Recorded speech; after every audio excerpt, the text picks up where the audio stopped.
And welcome everybody to Alchemy's Learn to Play series. Today we're going to be talking about how to play Dragonbane on Alchemy.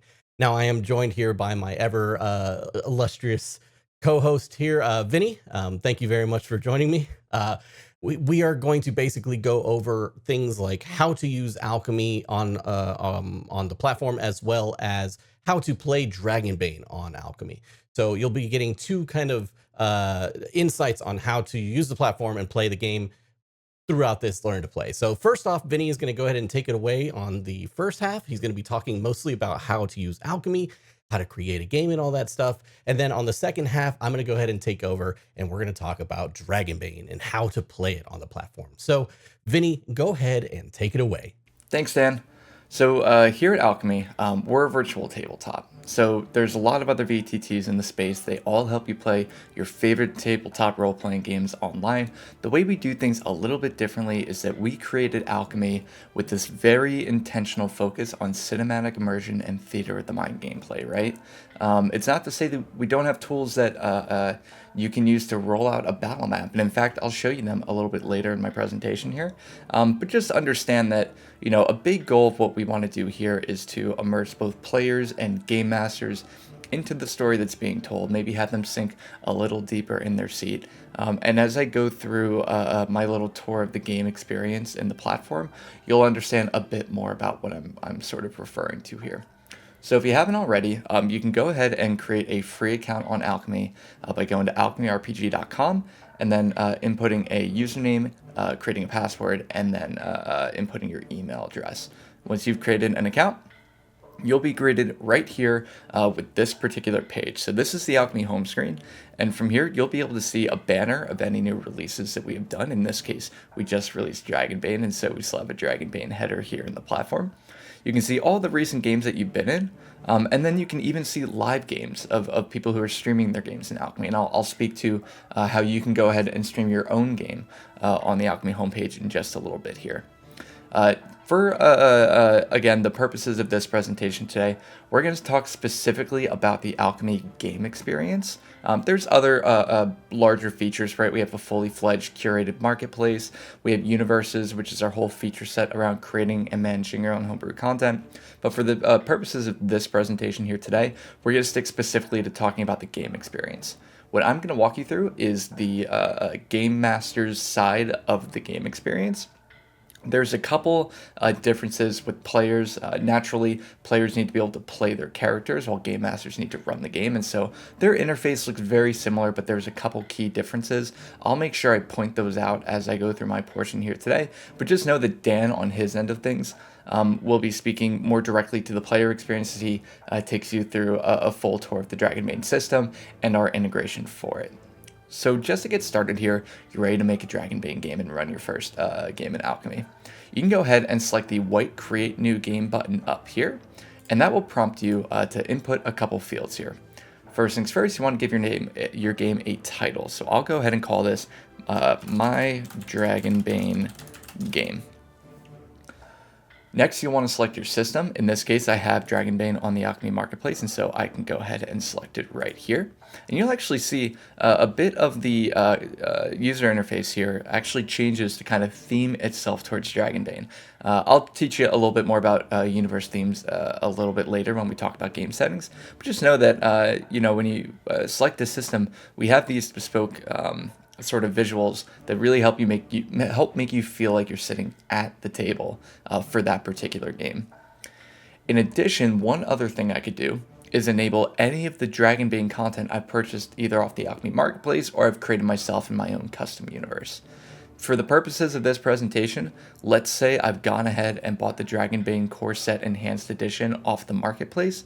I'm going to go ahead and enable that content, which is going to preload my table with some content specifically from that particular product. And so I'll show you what that sort of looks like as we get into things here. When that's all good, when I've made my title, I've selected my system, and I've chosen any content I want to import into my game, I can go ahead and select the white button here at the bottom of my screen to go ahead and create the table. Now once that's done, you're going to be brought to the game lobby screen in Alchemy. Give it just one sec. There we go. you're going to be brought to the game lobby screen right here. And so there's a couple things you can do to really help you with making sure that you look good, you sound good, and everything's set right before you go into your game. So first things first, you can use our video and our audio buttons right here to check your and make sure that your video and your audio inputs are set correctly. And that way, once you go into the game, everyone's going to be able to see and hear you just fine. You've also got your audio settings button up here in the upper right hand side of your screen. I'll go ahead and move myself real quick so you can see that. And you'll be able to adjust any of the volume levels you need. So if you're coming in to a game and the music's blasting your headphones, you can go ahead and adjust those right here. Right here in the center of your screen, you'll be able to see any content warnings enabled for the game, right? Things that could come up in the game that some people might not be expecting and maybe want a little bit of a warning of. I'll show you how to set content warnings up when I talk a little bit more about safety in Alchemy. Just know that those content warnings will appear right here. You'll also be able to see all of the players currently logged into the game, so you'll know if you're going into a table where folks are already sitting down, or if you're going to be the first person like I am loading into this game. And then finally, maybe you accidentally clicked on a game, you can go ahead and click the back button right here to bring yourself back to the Alchemy homepage. When you look good, when you sound good, when everything's good to go on your side, and you're ready to hop into the game experience, go ahead and select the Join Game button right here, and that will load up Alchemy's Story Mode. Now, the first thing you're going to see here is that we have this Summon Your Party modal, or notification that pops up. This will always pop up anytime you just create a game in Alchemy, and what it will allow you to do is fill the table and invite your players to your game. So in this case, if I wanted to, I can go ahead and click the chain link icon to copy that link to my clipboard, and let's say that my players are in a group chat with me. I can go ahead and paste this link wherever I need to paste it. And that way, if anyone clicks on it, it'll open up a web browser. And if they're logged into Alchemy already, they'll automatically join into your game as a player. And they'll be prompted to create their character or select a pre-made character that you might have enabled for them. You can also add players manually by clicking the Add Players button right here. So if I go ahead and do that, it'll bring me to the Players tab of my game settings, where I'll be able to recopy that same link I'd had before. Or if I maybe didn't want an open link circulating out there in the aether, I can go ahead and add folks to this game manually. So as an example, I'm going to go ahead and invite my test account to this game. So I'll type in their Alchemy username, which is VinnyC. And I can go ahead and select the invite button right here to bring them in. You'll see I automatically add them as a player. They'll be added right here in my party panel. And I can go ahead and either promote them to Game Master, or if I need to, I can go ahead and remove them from the game altogether. But once everyone's in the game, you can go ahead and click the white button down here to save any changes you made, and then you'll be brought back to the main screen here in Alchemy. So to comment a little bit here, I'm going to take you through the full I'm going to take you around the horn and basically show you everything that you see here on this screen, and go into a little depth with all of it. So again, there's going to be a couple nuances here. Game Masters will see everything they see here. Players will have a very slightly different experience on their side, and again, I'll make sure to point those differences out when we get there. So first things first, we have our journal and our notes panel, which takes up the entire right-hand side or left-hand side of our screen. The journal panel is basically your message board, right? So if I want to type into a game, I can go ahead and type hi to everybody there, and everybody else will see that message and be able to type in the journal to everybody else as well. In addition to typing, your journal will hold a lot of events that happen in Alchemy, right? If you use an action or if you roll dice, which I'll get into in a little bit, those particular instances will also pop up here in the journal panel for everybody to see. Going from the journal panel, you've got your notes panel right here, which you can navigate to just by selecting the header, and it'll change the context of the journal to your notes panel. Your notes panel is kind of like your sticky notes in Alchemy, right? They're made for those very quick notes you might want to jot down somewhere and just kind of compartmentalize them so they're out of your mind, but you can always reference them later. And so a great example I like to sort of use here is, as a game master, I might be expecting my players to go to some place that progresses the story along, but instead they want to go shopping. And so I need to come up with a full shop off the top of my head. So let's just say that they go to an armor shop. They meet a gray-haired Mallard, and his name is Donnie. And so I just wrote a quick note right there with some of those sort of sketch notes about that particular situation. And when I click the feather icon, it'll go ahead and save that note right here in my notes panel as a game master. And I can always click on them and either edit that note or I can remove it altogether. So this really lets me maybe store some notes in the moment, and then maybe after the session when I've got some more time, I can go ahead and move this into my broader notes wherever I keep those and sort of canonize that information moving forward. Everybody in Alchemy has their own notes panel, game masters and players, and all of the notes for those individuals are individual, meaning that you don't really have to worry about anyone looking over your shoulder and seeing what your notes are in your notes panel. Your notes are private to you, no one else is going to be able to see them. One other thing I'll point out real quick, and you'll see this as I continue going through my tour, is that a lot of Alchemy relies on left-click functionality, where if I can left-click something, you'll see that a couple options related to that thing pop up here in the middle of my screen. In a lot of places where you can do that, you can also right-click and see those same menu options pop up here. So you'll see me left-clicking and right-clicking through the app over the next little while here. Just understand that pretty much anywhere you see me do one of those things, you can probably do the other as well. And so that kind of speaks to everything you need to know about the journal and the notes panel right now. Players will have these panels, but they'll be in the upper left-hand side of their screen. In the bottom left-hand side, they'll have panels specifically related to playing their character, right? Managing their equipment, rolling checks related to their attributes or tests or what have you. And so a lot of that information will pop up right around here on their region of the screen. Moving on over to the bottom center of the screen, we have your game settings or your gear icon. We have your floating action button, which generally saves a lot of things in the platform, but when it's not being used for anything like that, it's actually going to be your dice tray. And then you also have your mute and your unmute button right here. I'm going to start with game settings right here, and I'm going to go from the bottom to top of this list. First things first, you enter a game, you need a way to leave it.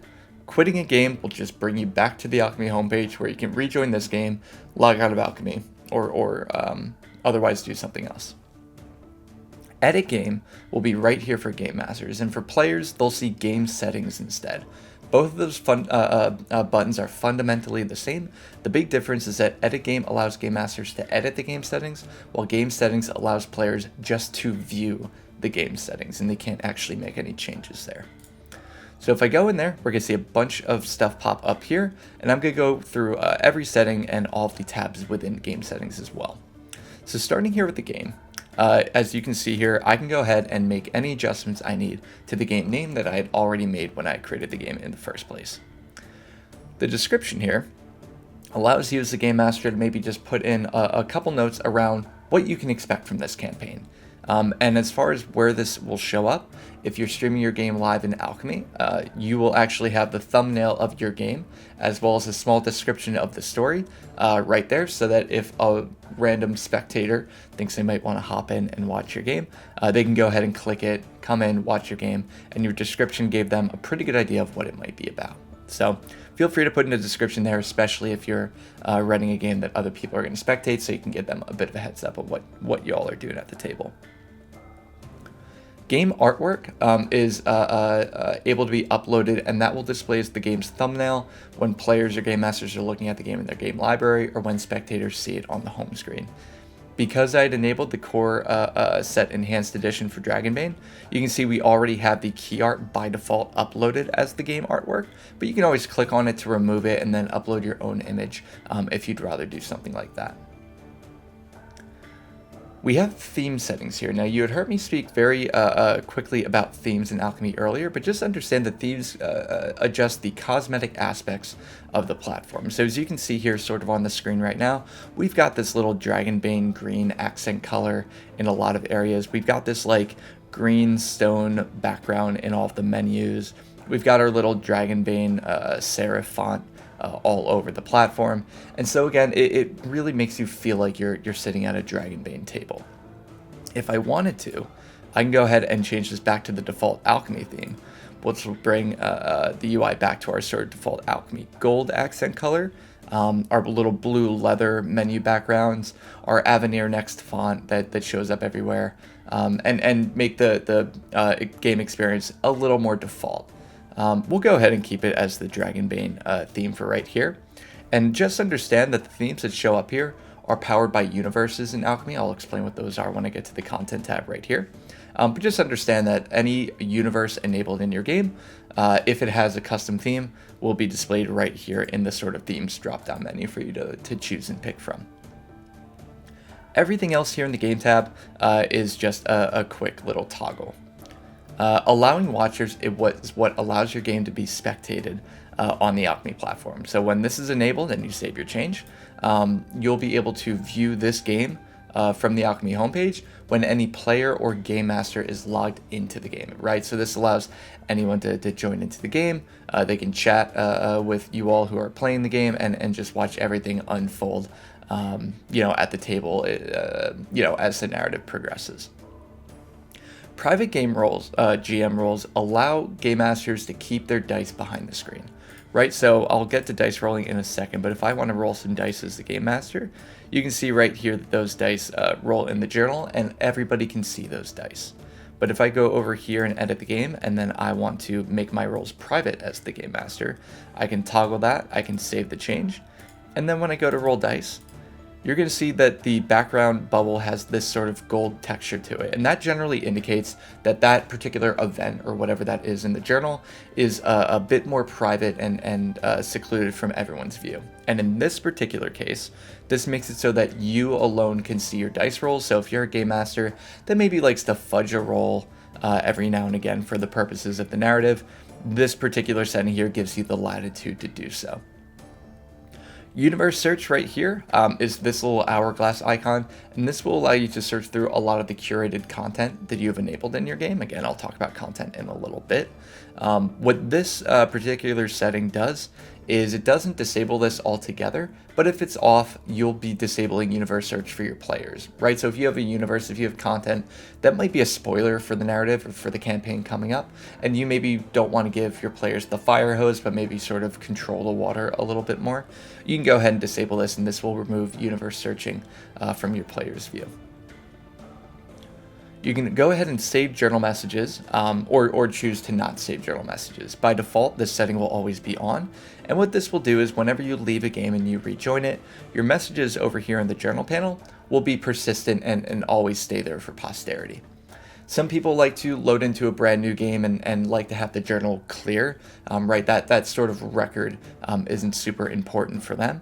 And so if you want to go ahead and turn that off, you can always go ahead and disable this setting. And then anytime anyone joins into Alchemy, their journal panel is going to be fresh and clear and ready for new events to come up as the game moves on. And then finally here, you have voice chat and you have video chat.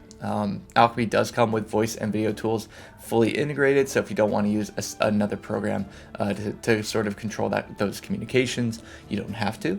But if you would like, you can go ahead and choose to enable them or disable that if you'd like. That's pretty much everything here in the game tab. And we'll talk about the players tab very briefly, because this is actually what you had already seen when I went to go ahead and add my test account a little earlier in the presentation. Very basically said, this is where you go to get back to that page after that initial summon your party notification is dismissed. Moving on to content in Alchemy, this is where you go to basically enable or disable any of the books that you have as part of your game. So in Alchemy, we kind of have these two working terms. Universes are sort of like content collections, right? If you have the Dragonbane core set, the Dragonbane core rulebook, and the Dragonbane bestiary, all three of those products are part of the Dragonbane universe. And then within a universe is a number of individual modules, which are like the products themselves, right? So the bestiary, the core set, and the core rulebook are all individual modules in Alchemy. And so what you can do here is basically choose any of that content you would like to enable or disable for your game, and that will go ahead and place that content, at least in our Alchemy format, like our NPCs or our handouts, into your game for you to be able to reference very quickly and use as the story unfolds. So In this case, you all had saw me enable the core set enhanced edition for Dragonbane when I created this game, and because of that, we've already got the Dragonbane universe enabled right here. In addition, you can create your own homebrew content using custom universes, right? So myself and Dan had created this little start playing games Dragonbane universe that's in theory filled out with our own content. And if I wanted to, I can go ahead and enable that content in the game and then save my change using the white button down here. And then moving forward, that content can be referenced moving forward, throughout the game experience. And as I get to these panels in the bottom right, you'll see a little bit more about what that looks like. But just understand, the content tab is where you go to enable or disable content that's available in your game, and that content can have an effect on what things you can reference. It'll have an effect on what themes are available in the game settings, and other things like that. Moving on, we have the safety tab right here. We're pretty big on having safety tools in Alchemy. We actually have 3 of them that are enabled in every game all the time, and 2 of those tools live right here. So in the safety tab, the first tool we can go over is lines and veils. Lines and veils are things that all the players and game masters in the game can basically note as content that they would either like to have out of the game altogether. Those are referred to as lines, right? Maybe the content's just not fun for one reason or another. Or they can flag specific types of content as maybe things that can be acknowledged, but you don't really need to go into all too deep. And those are called veils.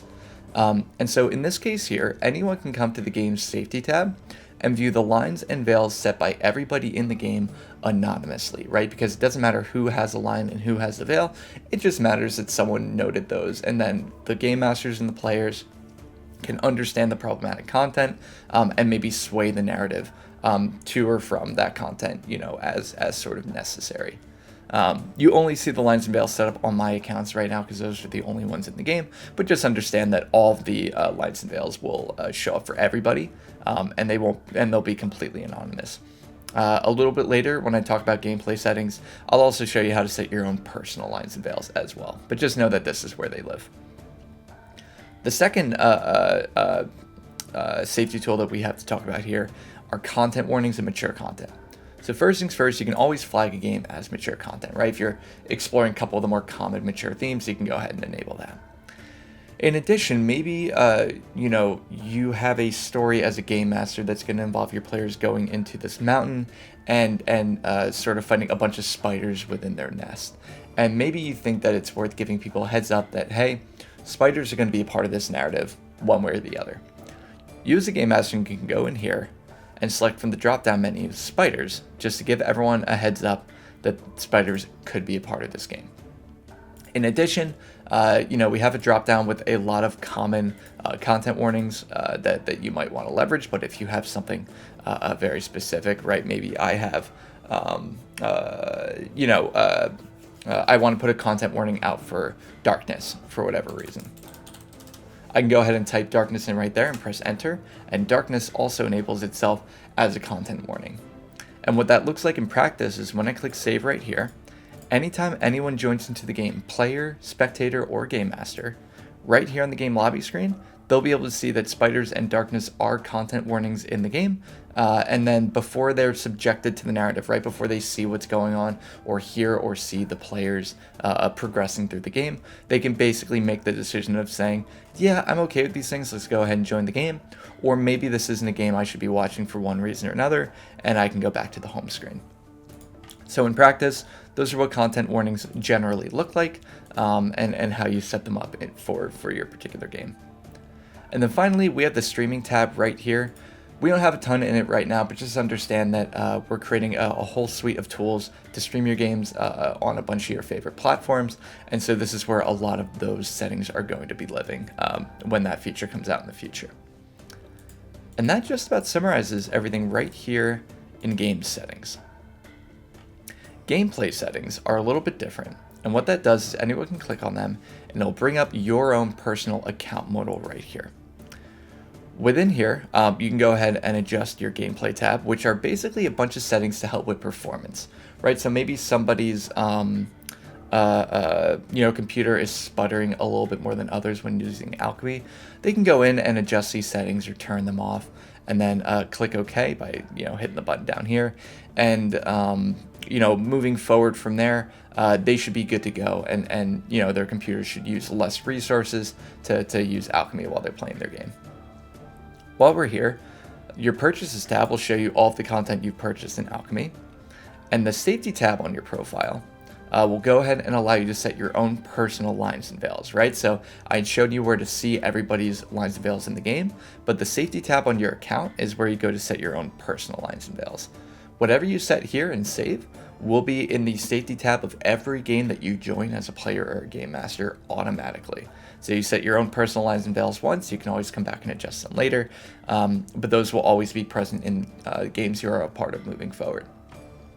And then finally, the Profile tab right here will just show you a lot of your personal information, right? Your Alchemy username, your email, you can reset your password, manage your subscription, and things of that nature. If you don't want to go to gameplay settings in the game experience, you can also access all of those tabs by just selecting your profile picture from the Alchemy homepage, and I'll bring up your profile tab and you can adjust all those other tabs from there. The Safety Tools selection right here, very simply put, brings you back to the game's Safety tab, which we had already talked about before. It's just a bit of a shortcut for people to be able to reference that information in less clicks. The X card is our third safety tool in Alchemy, right? So if content warnings and lines and veils are preventative tools, right? Things that people can set up beforehand to make sure that everyone kind of knows what's okay and what's not okay and what they're getting into. X cards are sort of like an active safety tool where if the narrative is going in a particular direction that someone's not comfortable with, someone can go ahead and raise the X card anonymously, and everybody will get a notification on their screen stating that someone's not comfortable with the current content or the current subject matter. Then everyone has to click OK on that notification to go ahead and progress through. And generally, the problematic subject matter is pretty understood as far as what it probably is, and everybody as a group can go ahead and work to navigate away from that. And so when you click the X card, just understand you get a notification right here that says it was sent anonymously, and everybody else in the game will get a notification right here in the center of their screen saying that someone's not comfortable with that subject matter. Moving on, we'll have a couple more settings right here for streamer mode once those are ready. Zen Mode is fantastic for a couple different reasons. Let's say that maybe you're in a game and your game master is spotlighting with another player, and maybe your character's not super relevant to the scene, but you still want to kind of be here, be present, and just sort of soak in the music and the audio and the visuals that are playing as part of the scene. Maybe you're also an in-person game master and you want to be able to use Alchemy for visuals and audio, but you don't need all of the panels on your screen because you're running an in-person game. When anyone selects Zen Mode right here, they'll kick all the panels and everything out of the way so that they can go ahead and immerse themselves with whatever visual is going on in front of them, or listen to the music without having all that information cluttered. And then if you click it again, it'll bring everything back. So it's just a very quick way to sort of move everything out of the way if you need to for one reason or another. And then finally, we have the help option right here. If you click help, you'll have two tabs right here. The help tab is actually our knowledge base, right? So Dan and I are going through Alchemy at a pretty high level, but we're certainly not being exhaustive with this little presentation we have for you today. And so what you can go ahead and do is select anything in our knowledge base. Maybe you want to know a little bit more about how something works in the journal. You can always go ahead and go to a particular category, let's say players right here. We have a chat within Alchemy article, and then you can learn about a bunch of the things that you can do in the journal panel, like inserting images or running commands and things like that, that we aren't necessarily going too deep into as part of this presentation today. In addition to all of that, we also have the feedback tab, which allows you to type in anything you'd like us to see or hear, and then send it on our way by clicking the white button below. These feedback requests come through our support inbox 19 times out of 20. I'm looking at it myself, and I'm responding to every single one.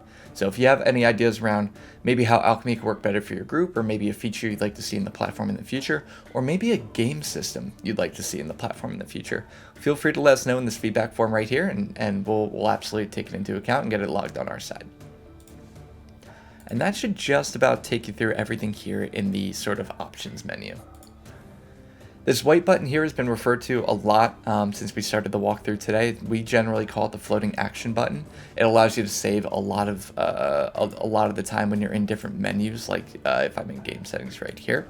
But when it's not being used for anything, it's actually your dice tray. And so you saw me do this before, but if I click on it, I'll be presented with a bunch of dice relevant for the game I'm playing, right? So for Dragonbane, it uses a standard set of polyhedral dice. And so I can go ahead and select any number of dice here I want to roll.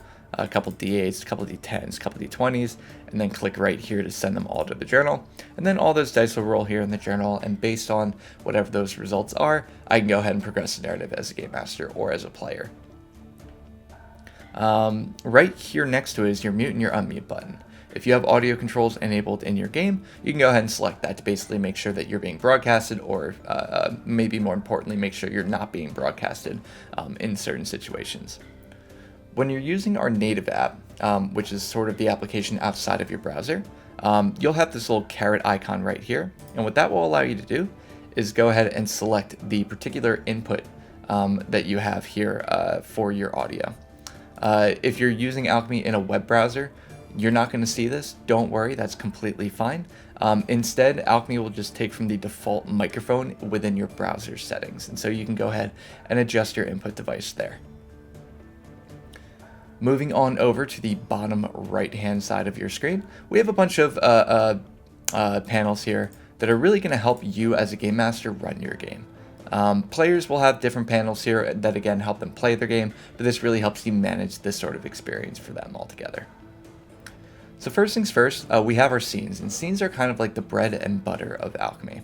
I'll show you a little bit more about their anatomy in just a second, but just understand that scenes power the visuals, they power the audio, they power your battle maps, and a lot of the immersion that you can sort of bring to your tabletop here on Alchemy. And so we have a couple scenes by default loaded in because I had enabled the Core Set Enhanced Edition within, when I was creating the game. But if I wanted to, I have this scene, and this is the one that's been playing for you the entire time. But if I want to change the scene, I can either left click or right click to bring up a couple options I can do. First things first, as a game master, I can go ahead and play a brand new scene, and this will actually fade the scene out and fade a new scene in for everybody in the game. So as the story progresses to a new location, I can go ahead and visually show that one way or the other. In addition, maybe my players are going somewhere I wasn't expecting them to go, and I need to bring a scene online that I maybe didn't expect to run this session. When I think I've gone ahead and created it, and I just want to make sure that it all works and it all sounds good, I can go ahead and hit the preview button right here. And what that will do is it will play the scene just for me. And so I'll even have a notification down here allowing me to dismiss this scene, and you'll even have a little visual indicator right here in the scenes panel showing that I'm previewing a scene. But this will basically show me the visuals, it will show me the map, it will show me the audio, and I can make sure that everything looks and sounds good before going out of this and stopping my preview, and then going ahead and playing the scene for everybody in the game, right? So it gives me a little latitude to make sure that everything's prepped correctly before I actually, send that live to my players.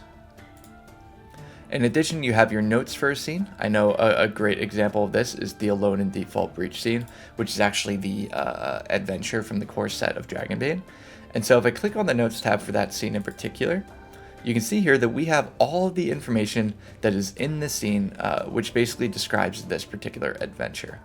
It's a ton of information, but it's everything you need, and it's a quick way to reference things of that nature, right? So maybe how this might look in my own game is I have a shop scene for an armorer, and perhaps the sort of notes in that scene are what that person has in their inventory, right? So I can go ahead and sort of reference that all information right there at a moment's notice as it comes up for my players. You can also open a scene for editing right here, open notes for editing rather, and it'll take you to the scene's notes tab where you can make any adjustments that you need once the scene is in your game. And then finally, you can go ahead and edit the scene in general or remove it altogether. For any of these panels for scenes, tools, or handouts specifically, you can always scroll to the bottom of the panel through any of the content that may be in your game already, and you can always add a new scene. What will appear right here are all of the scenes that are part of any content enabled in your game, right? So we have the Dragonbane universes enabled from our game settings, and all of the scenes in those universes will be able to be referenced right here by me. And so I can go ahead and pull any of that content in without too much issue. If I want to create a scene from the bottom up, I can go ahead and create a scene by using this button right here. And I can give that scene a name and a location. I can upload a background visual for it. I can go ahead and upload a dynamic motion effect on top of it, right? So maybe I just have a sort of still image for my scene, and I want to give it maybe some fog, right? Maybe the adventure's taking everyone through like a bog of sorts, and it's a little steamy. I can go ahead and add a fog effect over whatever visual I upload to the scene, just to make the scene maybe pop a little bit more for the players who are sitting at the table. I can also add any music to set the tone for that scene. And I can also add any ambient sounds, right? So birds chirping, water dripping, things of that nature. I can add those as well, and even sort of mix the sound quality so that if I want maybe the water drips to come in louder than the music, I can do that from my side and make sure that the players are hearing that sort of mix from their side. And I'll speak a little bit more on audio settings towards the end of my time here. Finally, you also have encounter music and encounter ambience. They function identically to music and ambience. The only big difference is that these two will automatically play if you toggle initiative or turn order or whatever you call it while this scene's being played. And I'll show you a little bit more about that once we get to the NPCs tab.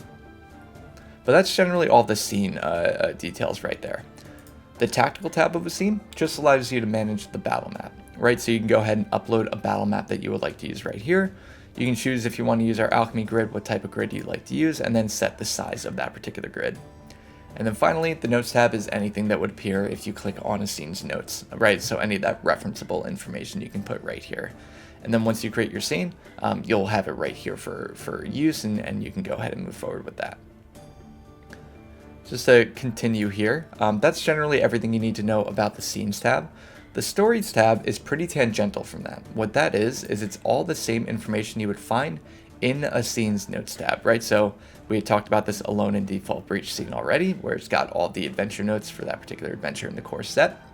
And so I can actually see all of those same notes from the scene just right here in a panel, so I don't really need to click out into another menu and take myself out of the game experience as a game master. So it's a very quick way to reference things if you're looking to do it in that way. The Tools tab right here contains two big features in Alchemy: trackers and actions. First things first are your trackers. Trackers are great for tracking resources in your game. And so let's say as a game master, I'm tracking something like fun points is just a silly example I come up with. I can go ahead and type in fun points right here.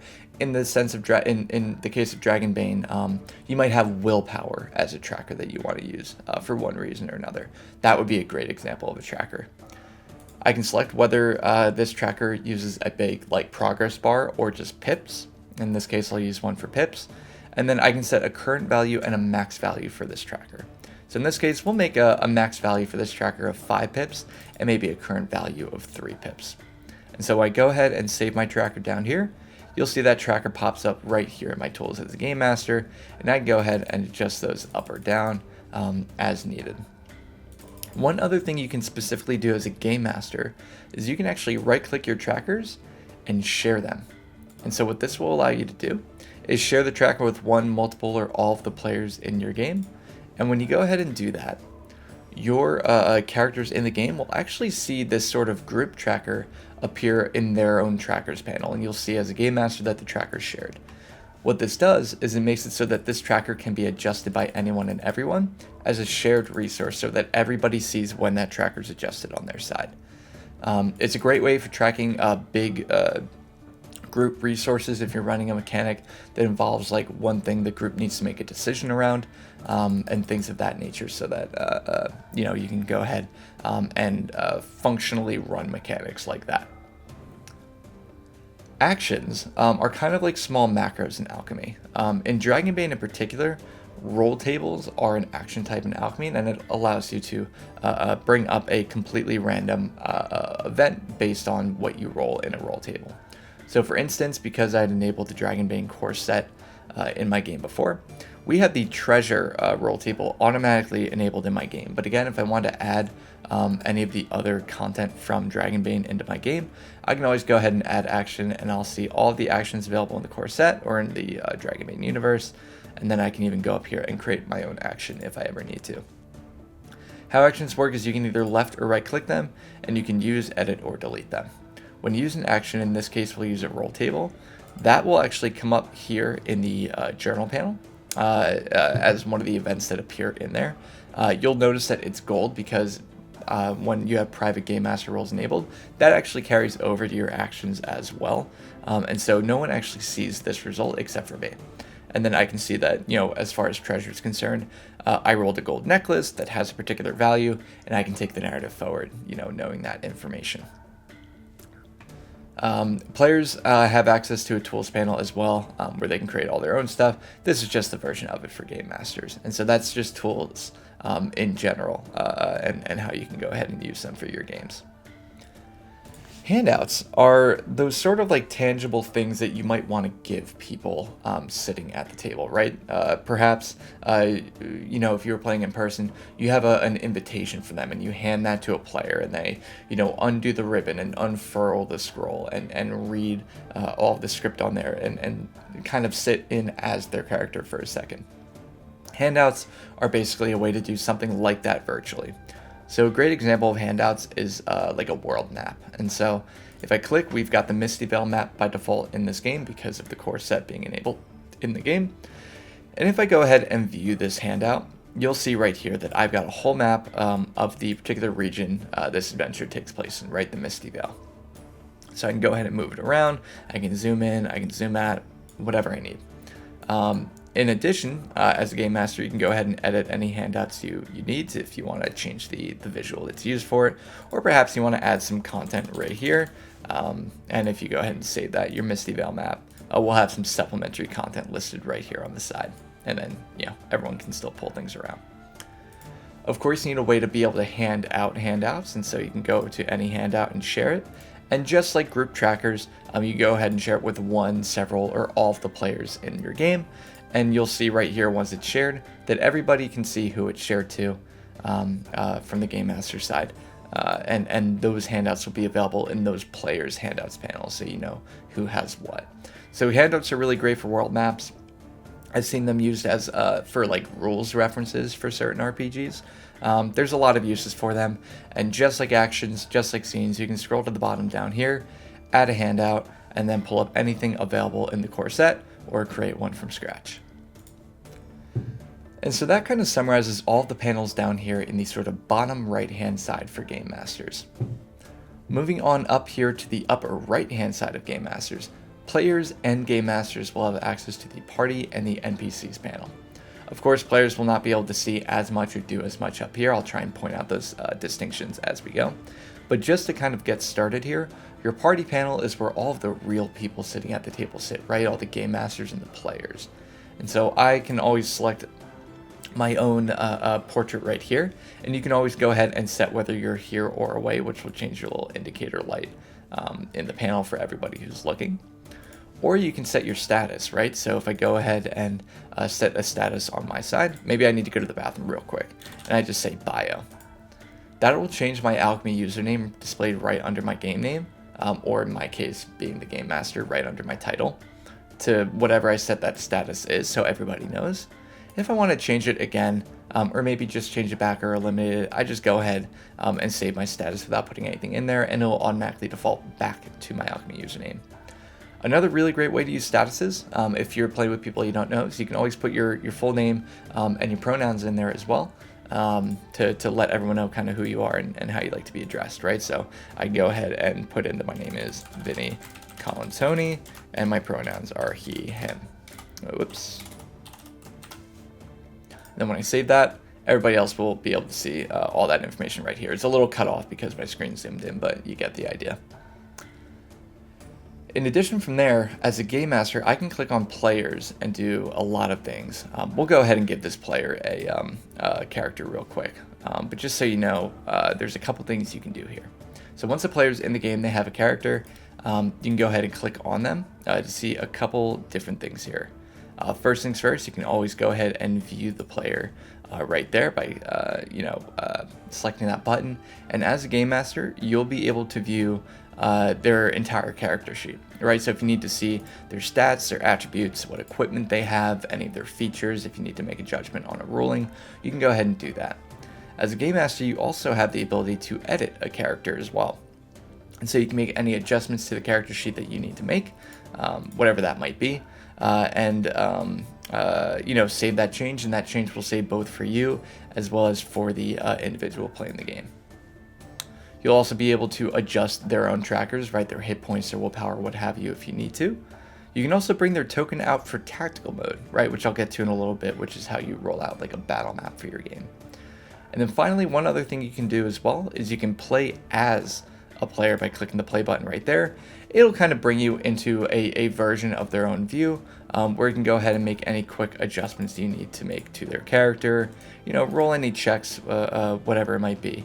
From there, progress the narrative as necessary, right? So it's a quick way for you to be able to do things, and whenever you're done playing as them, you can click the little X right here, and it'll bring you back to your game master's view overall.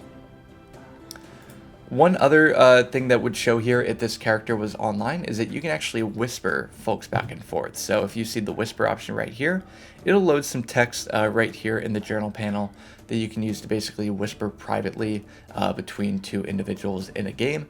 You'll see those messages pop up with this sort of yellow background indicating that it's private to some degree.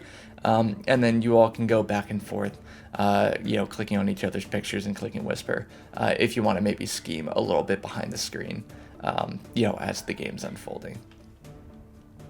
And so that generally sums up everything here in the party panel. Your NPC, the last thing I guess I could say is that you can always add more players by clicking the Add Player button, which just brings you back to the Players tab of Game Settings. And there's also an option here that will allow you to adjust the volume sliders for anyone logged into the game, just in case they might be talking a little too loud. For NPCs, this is very similar to players in a lot of ways. I'll point out the key differences though. First things first, you have your Add NPCs button down here. You can go ahead and add any NPC that's in this particular game, right, as part of the enabled content in your game settings, right? So if I want to add root log right here, I go ahead and click add, and I can click the white button down here to add that NPC into the scene here. If I wanted to as well, I can also create another NPC from scratch if I need to. But if I want to just add that individual, I click the check mark down there. We'll see that NPC gets added right here, and by default they're actually added as hidden, right? So when I add an NPC to a scene, I need to be able to determine when the player should be able to see that NPC in particular. And so I can always go ahead and drag that NPC out of hidden and into the area where they can be viewed by everybody else, or I can click on them and click the show or hide button right here to adjust that. And then once they're shown, all the players in the game will be able to see that NPC in the NPCs panel in their view of the game. We have a couple other options here as well. Just like players, you can go ahead and view an NPC and make adjustments to their statistics. You can go ahead and bring their token out for tactical mode. You can play as them. You can view their trackers. And we just talked about showing and hiding NPCs in general.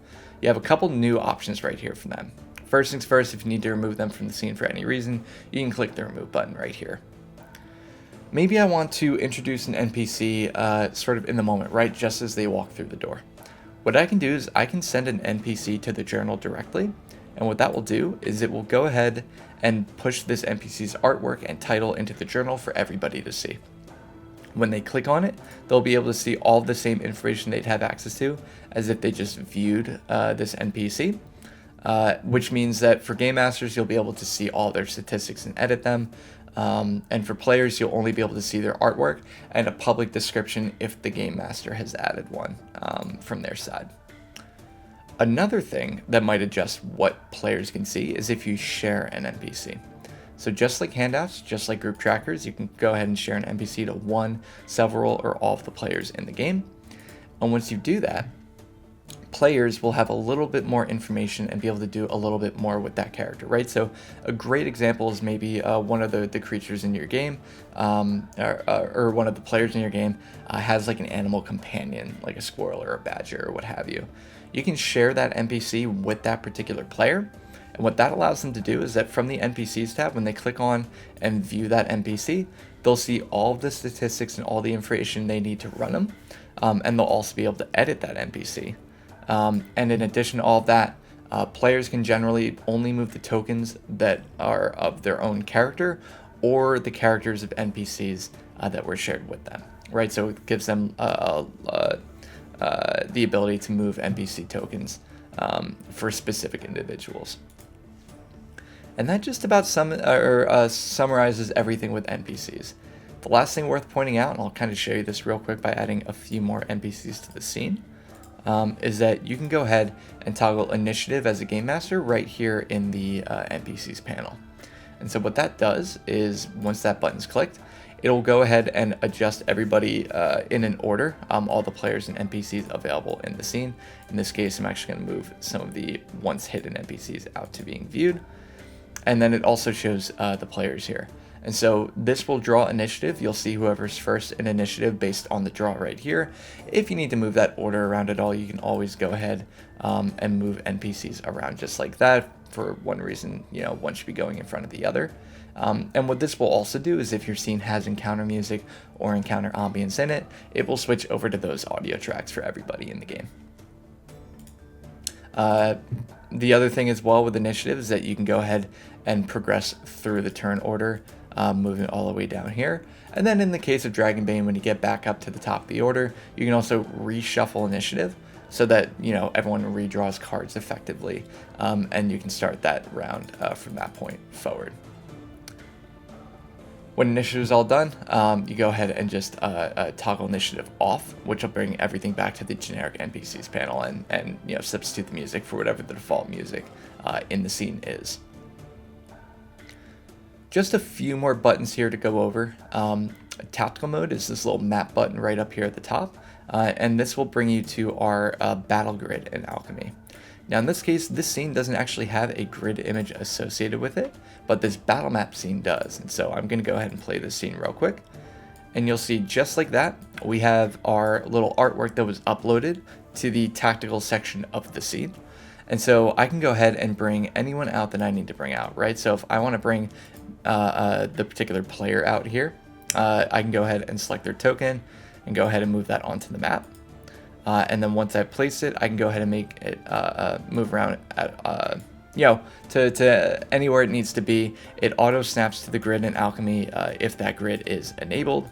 And then a few other things you can do is you can also click on a token and turn it, right? So if you're playing an RPG where facing a token matters, you can go ahead and do that. And then players can go ahead and move their token around as well, and that change will be displayed for everybody in the game. A couple other really cool things you can do here in tactical mode. So by default, your left click is going to allow you to drag and move the map around or drag and move a token around. You can also left click and hold without moving anything. And you'll see you get a little sonar sound effect and visual effect. And that displays for everybody in the game. And what's really cool about that is instead of saying that you want to attack that NPC and people being kind of stuck on who that NPC is, you can just say, hey, I want to attack this individual right here. And everybody knows who you're talking about instantly, and you can kind of proceed with whatever dice you need to roll and check against whatever the system calls for. So that's a nice little nifty tool in the game. You can also use the measure tool to measure a point between two areas of the map by number of squares. And then we also have Fog of War available in Alchemy, and so you can cover everything, you can also reveal everything, or you can paint things on or off as needed, right? So if I cover everything right here, players won't be able to see any of the battle map at all from their version of the screen, while game masters can still see it grayed out. And then if you want to go ahead and erase some of that fog as a game master, you can go ahead and do that with our little paint tools right here. And then players will be able to see specifically what is uncovered, on their side, and not necessarily what's covered. So if you're running a dungeon crawl for whatever system you're looking to play, you can go ahead and do that using Alchemy's Fog of War. Past that, you have a couple other settings down here that specifically relate to, the grid, its opacity, how it looks, and things of that nature. But that's generally tactical mode in a nutshell for most things. And when you're done with the battle map and you just want to go back to things, you can go ahead and click story mode right here to bring you back to the scene image if one is present, or in this case, I'll go ahead and replay our little title screen right here. You also have your audio settings right here.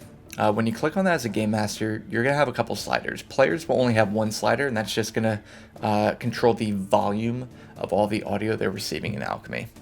For game masters, you might see a couple sliders right here. We have a music slider, which, as you adjust that up or down, will adjust the volume of the music.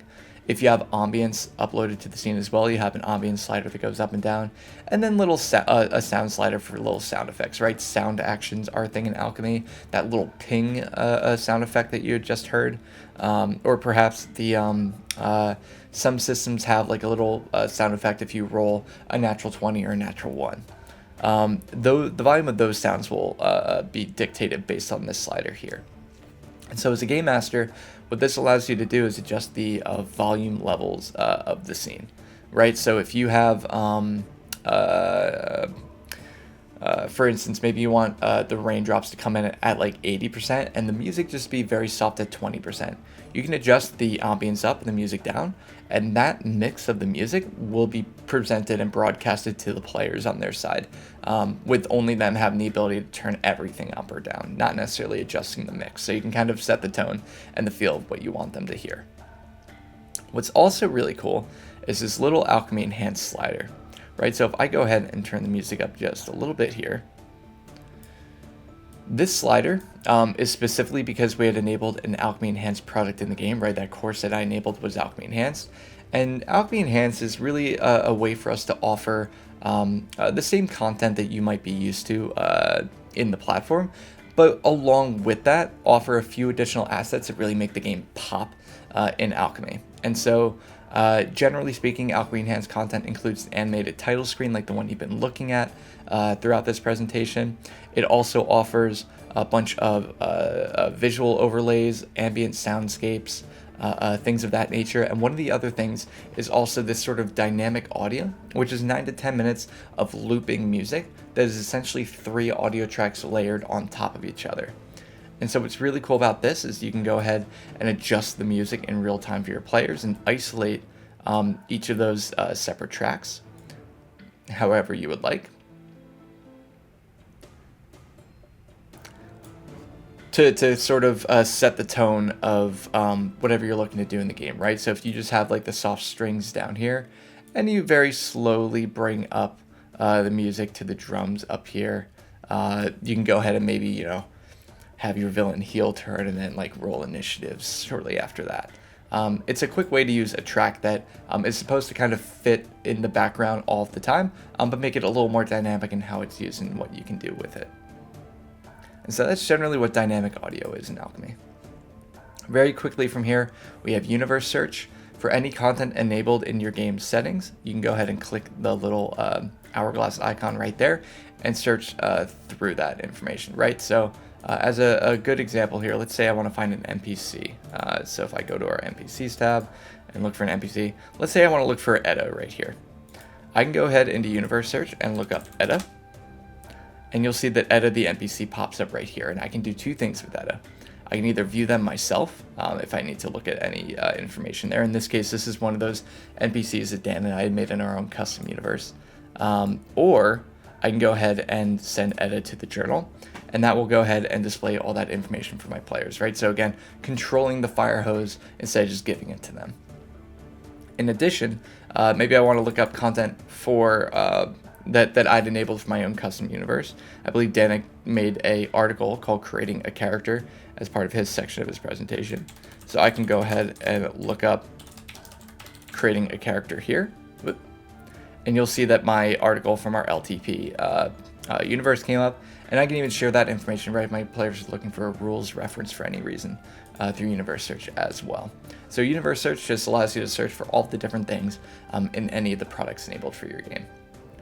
And then finally, we have our video chat button right here. This just opens a drawer and you can see the video of anyone that is using video in Alchemy.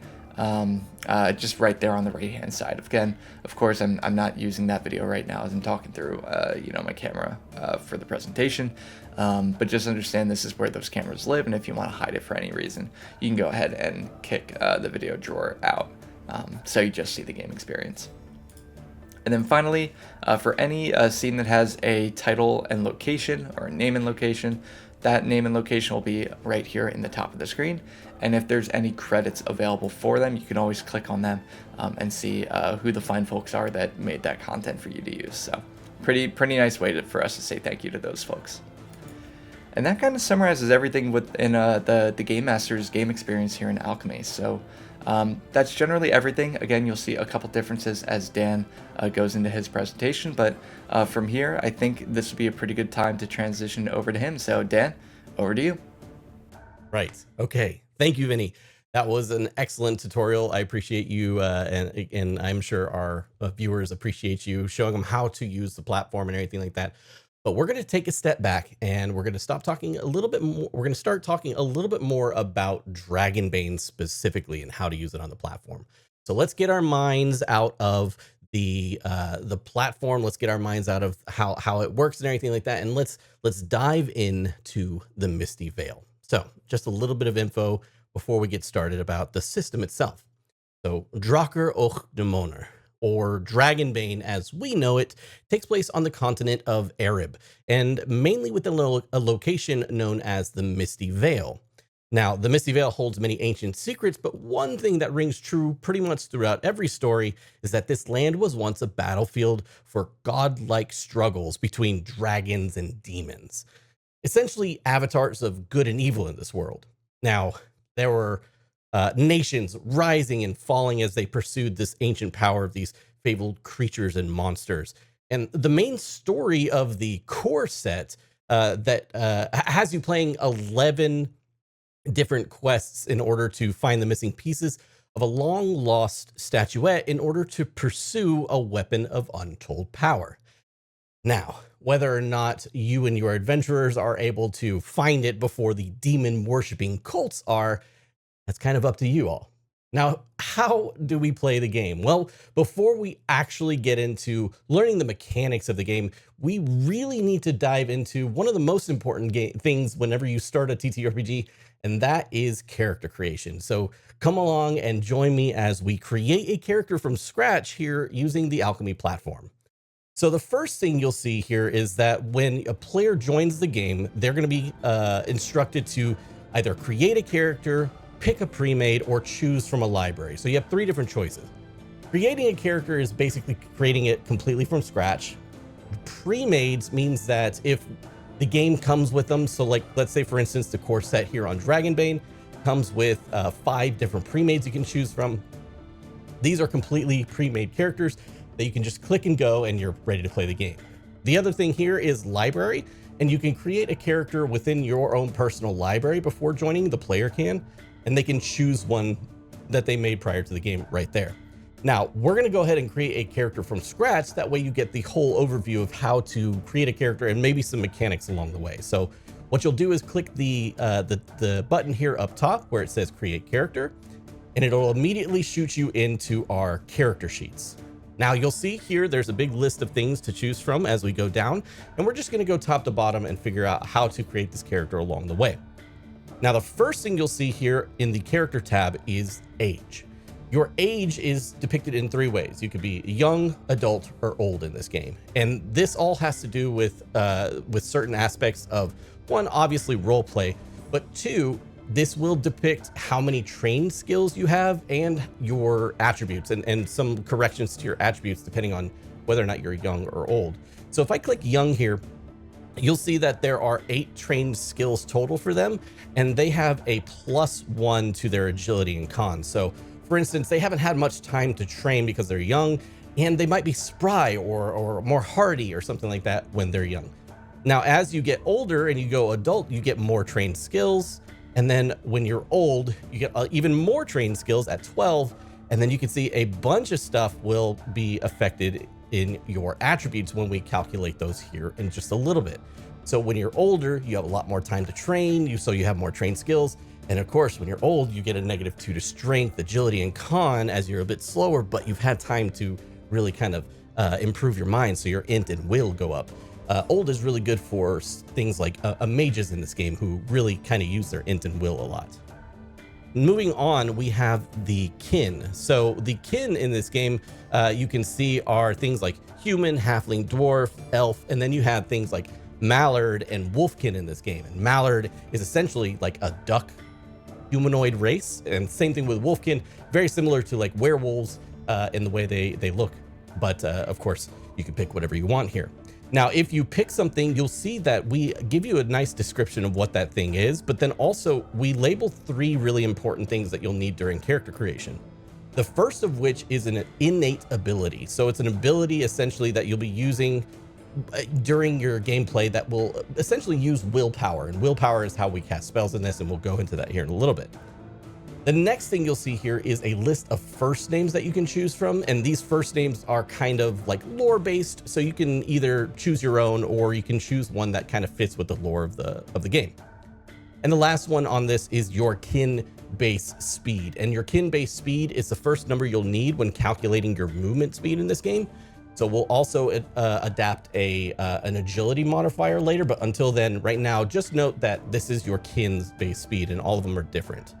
Now I'm going to go ahead and make a character that is a old human mage, and I'll tell you, this is probably one of the more difficult builds in this game because mages in this game are a little bit rare. I kind of equate them to The Witcher and how they handle the magic casting in that series or video game. It's essentially when you come to a person who can't cast magic, they're really astonished that you're able to cast magic, and they kind of treat you a little bit different. And the first thing, of course, they're going to ask you to do is help, because you can cast magic. So please help me do the things. So that's kind of how mages are seen in this game. As it's a low magic setting, so a lot of times you're going to run into problems and situations that really magic isn't necessarily the solution to, but it's very special if you can cast magic. So that being said, we're going to move on to professions, and professions are kind of what you are really good at. What is the thing that you find yourselves almost classing in, if you will? And all these different professions kind of give you a lowdown, and this will give you a lot of information when creating a character. So let's, for instance, click fighter here, and you'll see 3 additional things that you're going to need to know. The first thing you'll see is key attribute, and that just means that when you are divvying out your attribute points, this is probably something that you want to focus on. For instance, if we're playing a fighter, you're going to want to focus on strength, because that is how you're going to be able to attack with your weapons and such.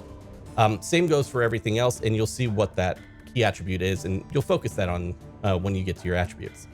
The next thing here is your heroic ability, and your heroic ability, very similar to your innate ability, it's just a special ability tied to either your kin or profession. Whatever you're good at, you'll probably have a profession or a heroic ability that's tied to what you're good at. So for instance, a fighter gets the veteran heroic ability. The veteran heroic ability allows you to basically have multiple turns in combat and then choose which one you want to be. We'll talk about combat here in a little bit, but essentially it's an ability that you get.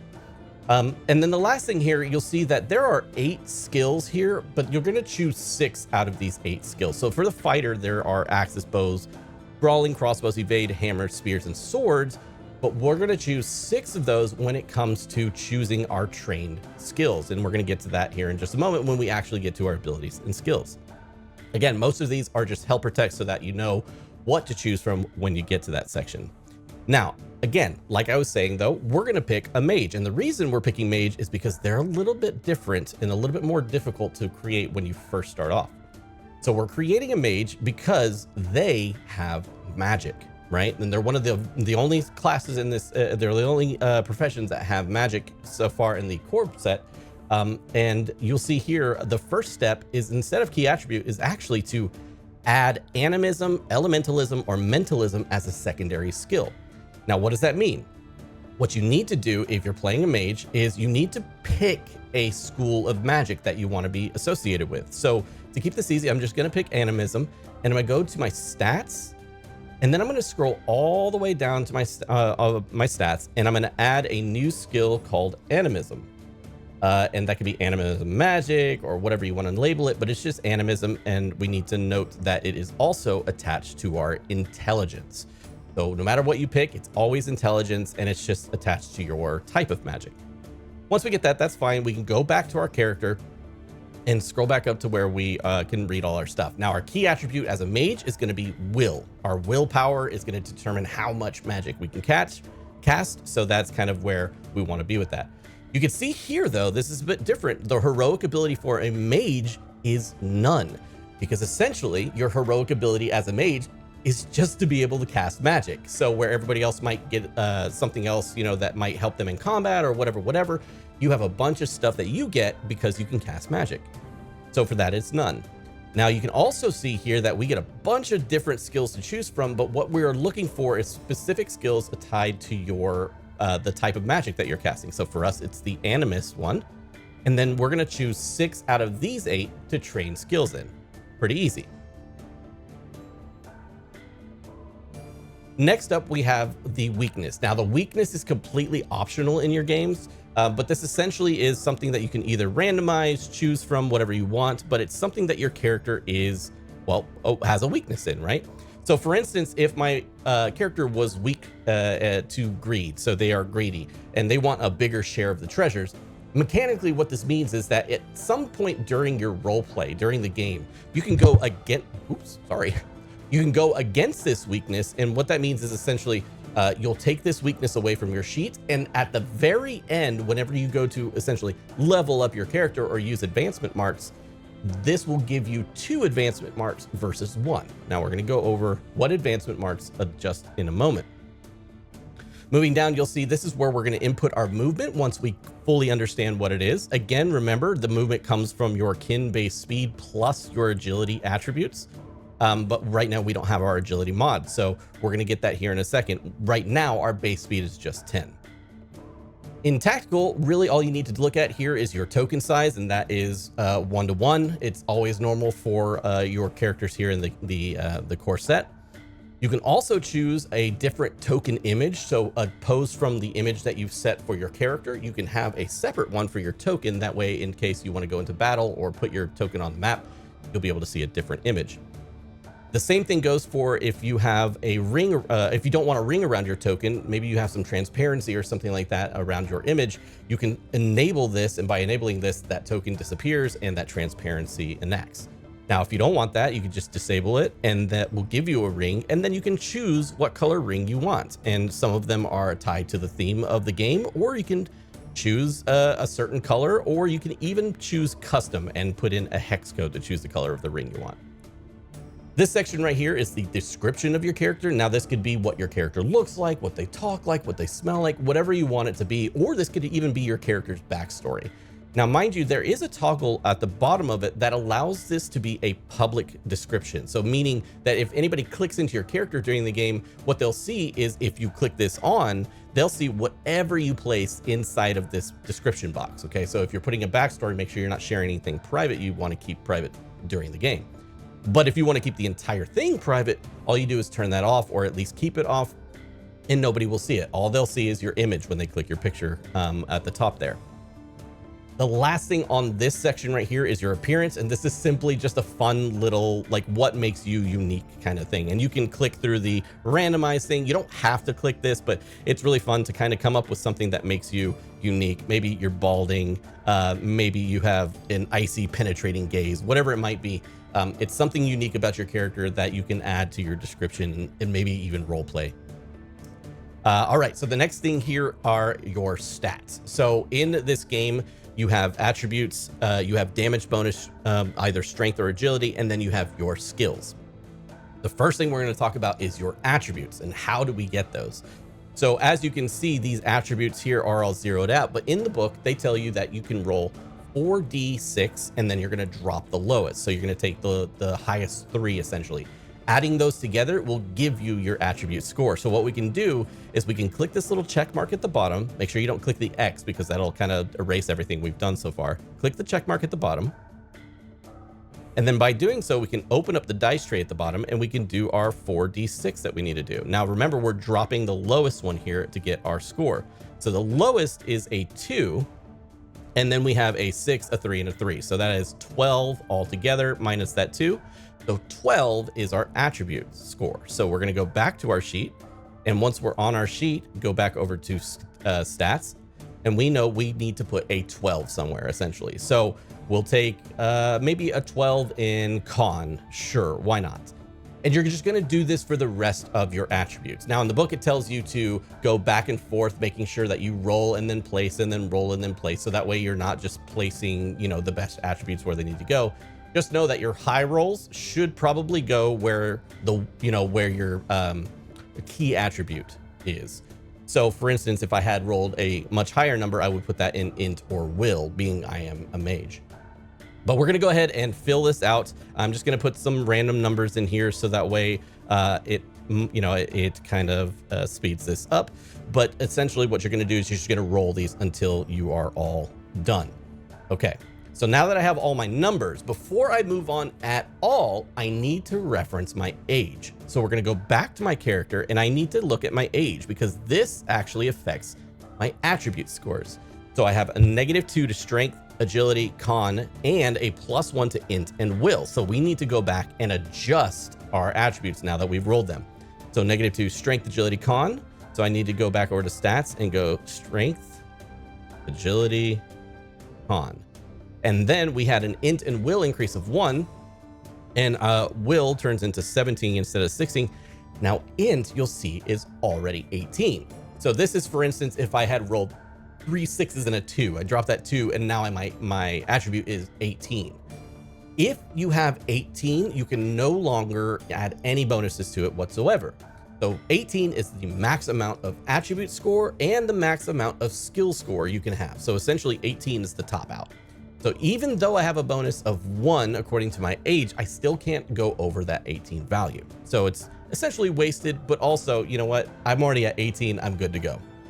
Now, what are these strength and agility bonuses below? Essentially what that means is that if my agility or if my strength is above a certain amount, I start to be able to gain additional dice to my damage rolls made with strength or agility. So for instance, if I'm using a sword and it uses strength to use, basically what this means is if my agility reaches a certain amount, then I can essentially roll an additional die when it comes to damage. If my sword does 1d6 and my strength bonus gives me a d4 additionally, it is now a d6 plus d4 when it comes to damage. And that is every damage roll made with whatever strength weapon you might be using. Same goes for agility. If you have a high agility, the same thing would happen. But as you can see, I have pretty low stats. Anything at or below a 12 means that I actually don't get a bonus whatsoever. Above a 12, that means that I would get a D4 to my roll, and then I believe it's 16 or above, you can then get a D6 in addition to your rolls. Now again, remember, I am playing a mage, so my strength and agility are below that 12 threshold, so I don't actually get any kind of bonus, but that's where you would annotate it if you do. The next thing we're going to talk about is your skills. Now, how do you get your skill numbers? This one is a little bit more convoluted because it's not like a direct number that you're going to get. So what you'll do is you'll use a chart that is provided in the book that basically tells you if your attribute is a certain number, the base chance for that skill, that attributed skill, is that a certain number then. So for instance, my strength is an 8, and that's the first thing that is attached to my acrobatics, is strength. So my strength is an 8. That means that when I look at my chart, my 8 means that the base chance is a 4 for that thing. And you can take that and you can just go down the list, because I know my strength is 4, my base chance for strength, and go down my entire list. And if there's strength, I'm just going to throw that 4 into it, not 40. I'm going to throw that 4 into it. And basically, you're going to do this for every single one of your attributes. You'll notice that when you are, oh, that's agility. You'll notice that when you are going through this, that there are no skills associated with con and will. And that is because that is attached to your willpower and your HP. So we'll get to that in a moment. But I'm just going to run through this really quick and show you what you need to do once everything is filled out. You're just going to do the same exact thing. You're going to use that chart to decide what your base chance is with all of these attached skills. So I'll see you all here in just a second when all this is filled out.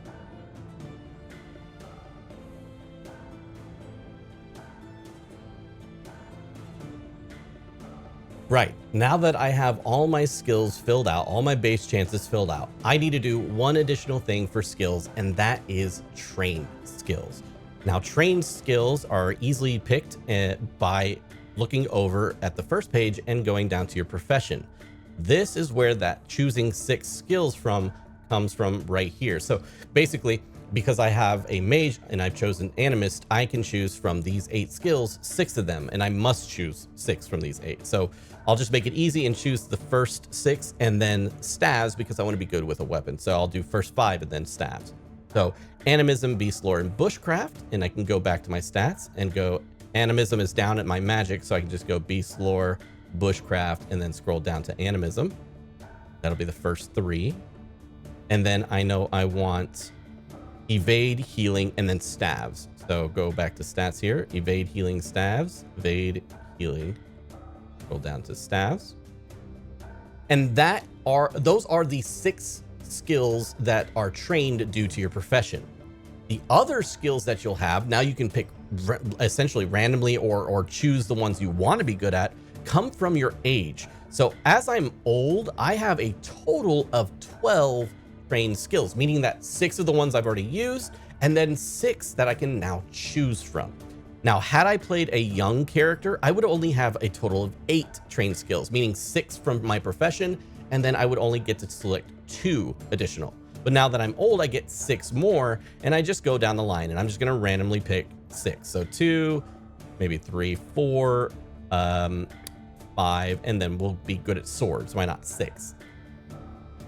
What does a trained skill mean? I marked them, but essentially what it is doing is when you create your character, it is doubling your base chance for that specific skill. So my awareness is a trained skill. So that means that awareness goes from a 7 to a 14. And the same exact thing applies to all of my trained skills. So whatever that base chance you have there, you just double that number and you're gonna get your trained skill value. And you just keep going down the line until all of your filled in trained skills are doubled. And don't forget, if you do double something or if you mark something, it's double no matter what. So even though I'm not good at strength, I still double that 4 and now it's an 8. So just make sure you're doubling everything.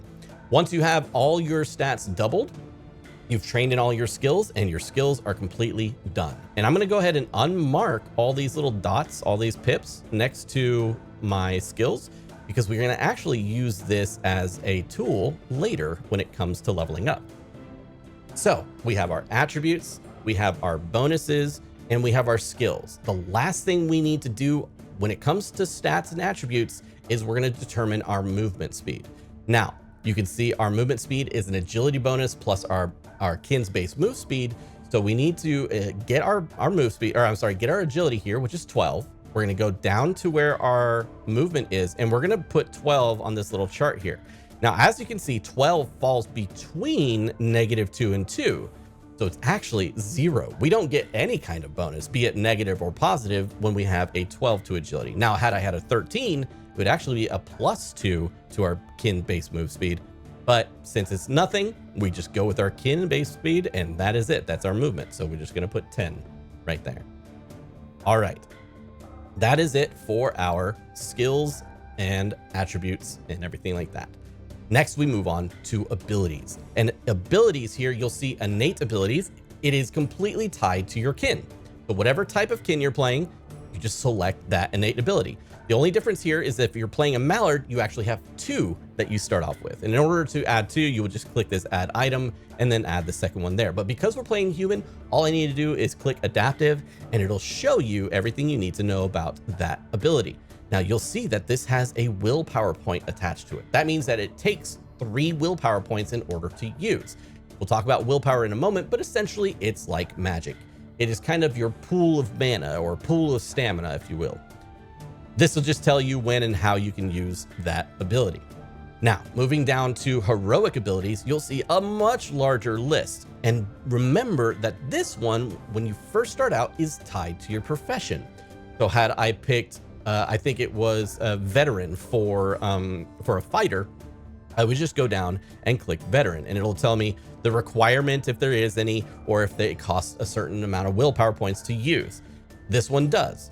But because we're a mage, we don't have one. So you can either leave this blank or you can write in your own. So for instance, I know I'm a mage and I don't have one. So I'll just type in, I can cast magic. That is my heroic ability. You can either leave that blank or put whatever you want. You don't have to put anything. Then we're going to move on to equipment. And equipment, again, we got to remember profession has a lot to do with everything here. This is, again, tied to our profession. So we look for our profession. You're going to pick whatever it is. And then you'll see here in just a moment, I'm going to pick something other than mage, and then we'll get over to mage. So fighter starts with 3 sets of equipment that they can choose from. So by picking one of these sets, they're essentially, that is their starting equipment. But you can see that with mage, it's a little bit more. We get what are called spells, right? It's your spells that you get, your spell book, and then the different magic tricks you'll get and everything like that. So those are additional in order to get everything you need for a mage when starting. Now I'm just gonna make this easy. I'm just gonna pick the first one here. And we have a staff, an orb, a grimoire, a torch, flint and tinder, some food rations, and some silver. Now, what do? First things first, I need to scroll down just a little bit and start adding these items to my actual inventory. So staff, orb, grim, torch. When I click the little check mark at the bottom, you can see that all my equipment has been put into my actual inventory. Now, again, we have D6 food rations and D8 silver that we need to determine. Now, whether or not you want to use a regular dice to kind of roll and see what you get, or you can go back by clicking this check mark at the bottom and then again use the dice roller to determine what you have. Come back into the sheet, edit again, and you're back to the same screen. So I rolled a 3, meaning I get 3 silver pieces to start off with. That's fine. It's not the best, but it's not the worst. So the one thing you'll see here, again, that's different for a mage is that we have spells. So we can pick 3 rank 1 spells and 3 magic tricks. You can see that it can be chosen from either your school of magic, for us it's animism, or the general school of magic. So you can choose either animism or general depending on what you have here. I'm gonna make it easy. I'm just gonna pick animism, and it's in your item list because you need to write it down in your grimoire. So by searching animism here, I'm going to be given all my spells that I can pick or I can choose from. But again, like I said, we're going to pick 3 rank 1 spells. So I'll get Animal Whisperer, maybe Ensnaring Roots, and then Lightning Flash. Sure, why not? Now, we also need to get magic tricks. Now you can type magic tricks in here, or you can just type the type of magic you have because this one says animism magic tricks. Once you have your magic tricks and your 3 rank 1 spells, you can click OK. And again, all of those will be placed inside of your inventory. You have them all right here. Now we're all set as a mage, but what if you're playing a fighter or something that like a knight that has armor? You just go ahead and add that armor to your inventory the same exact way we did, but we also give you this additional drop down that gives you a little bit of bonus information. So if I select that drop down, you can see here, there are a few options for your armor. You can see that, for instance, if we picked chainmail, if our character started with chainmail, there is a nice little star and then AR4. AR standing for armor rating. Armor rating is exactly the same as damage reduction. So for instance, if it's armor rating 4, that means it reduces damage by 4. Now the same goes for even heavier armor, but it would do armor reduction, or I'm sorry, damage reduction of 6, of an armor rating 6. But you can see there are some things here on the bottom that state Bane on. And Bane on, what that means is essentially that you'll roll 2 dice and you're going to take the higher of the 2. In this game, you're trying to roll low. So Bane is not good because it's taking the higher, right? So we're trying to roll low. Those nat 1s are what you're looking for, not the nat 20s. We got dragons and demons, 1s and 20s. So we'll get into rolling and everything like that here in a bit. But do note that your armor will actually affect how you move around in the world. So Bane's on acrobatics, evading, sneaking, and stuff like that. And if you wear a helmet on top of that armor, you're going to gain an additional armor rating of 2. So it'll be a total armor rating of 8, damage reduction of 8. But then again, you get more Banes. For instance, if you're wearing a big old helmet, you might have a Bane on awareness or all ranged attacks. So you're going to be in there in melee trying to make these, trying to make sure that everybody's hitting you. Now, that being said, in this game, you'll find that you are playing your role pretty to the T. So for instance, if you're playing a knight that has heavy armor, your goal should be jumping in there, making sure that every single one of the attacks are coming to you. You should be goading attacks. You should be jiving in front of your teammates. All this armor rating and damage reduction that you're taking is saving your team from taking that damage. Okay, so you can get hit in this essentially and not take any damage, even though you got hit because you're wearing all that armor. The mage can't do that. They're not wearing any armor, so all that damage goes straight through if they take the attack. So play your roles. If you're a damage dealer, deal damage. If you're a sneak around, do the thing. If you're a person that needs to take hits or the attacker, go in there and take the aggro off your teammates. They'll appreciate it. The last thing here on this page you'll see, the last two things, is the memento. And the memento is essentially something that you start with that is kind of an inconsequential item, but should mean a lot to your character. Now you can choose one here, or of course type your own in. But basically, it is something that's sentimental to your character because during a stretch rest or something between 10 to 15 minutes in game, your character can recover from an additional condition. And we're going to talk about conditions in a moment, but it basically gives you an additional condition to recover from versus whatever you were going to take during that rest. Now, the actual last thing on this page here is simply your encumbrance limit. And that is super easy to pick out here. It is literally just your half of your strength value. So you go to your stats, you look at your strength. Ours is an 8. That means that our carrying capacity is a 4. And encumbrance is done really easy in this game. Many of the things are either 1 or 2 when it comes to weight. And that kind of depicts what you're carrying, how much you can carry, and so on and so forth. You'll see a lot of things have little dashes next to them. That means it doesn't weigh anything. And that's like a tiny item, something that really you can carry as many as you want on you and it won't weigh you down. And then the last thing on creating a character, essentially on Alchemy, is going to be your WP and your HP. And this is tied directly to your attribute value. So for instance, our WP, which is attached to will, is going to be that number. So we go over, we look at our will, that is 17. So we go and we change that value to 17 there and there. That is your willpower. The same thing applies to your HP, except that it is con instead. So we go over, we look at our con, which is 10, and we can change our HP max to 10 and 10. Oop, not 0, 10. And now we have everything we need to in order to get started playing. Now you can see here on this tracker panel, we have a few extra things like death roll successes, death roll failures, and every one of the conditions you can get in the game.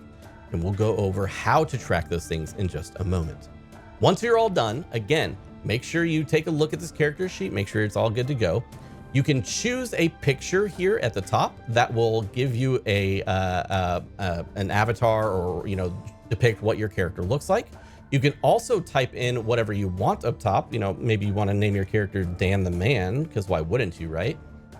And then also underneath, you can even click the smaller text here and kind of subtext them. So I'm playing a human mage, something like that. A human man, human mage. And basically you can kind of subtitle your character and give them whatever you want. And this is going to be displayed whenever you join the game and complete your character. Speaking of, once you're done, you're going to click the little check mark at the bottom, not the X up top, and it will complete your character sheet. And just like that, we have our character. You can see all the actions here on the bottom left, all our skills, all our attributes, and everything like that. And we're pretty much good to go. Now, once we have our character, we need to talk about how to actually play the game, right? we need to talk about advancement really quick before we even jump into like mechanics. The last thing I guess we need to talk about when it comes to your character is how do you get better? That is with advancement marks. So at the end of the game, your GM will ask you a series of questions. At the end of the session, they'll ask you a series of questions, and those questions, once they're asked, you are going to answer either yes or no to them. Did you do something of value to achieve your goals? Did you go against your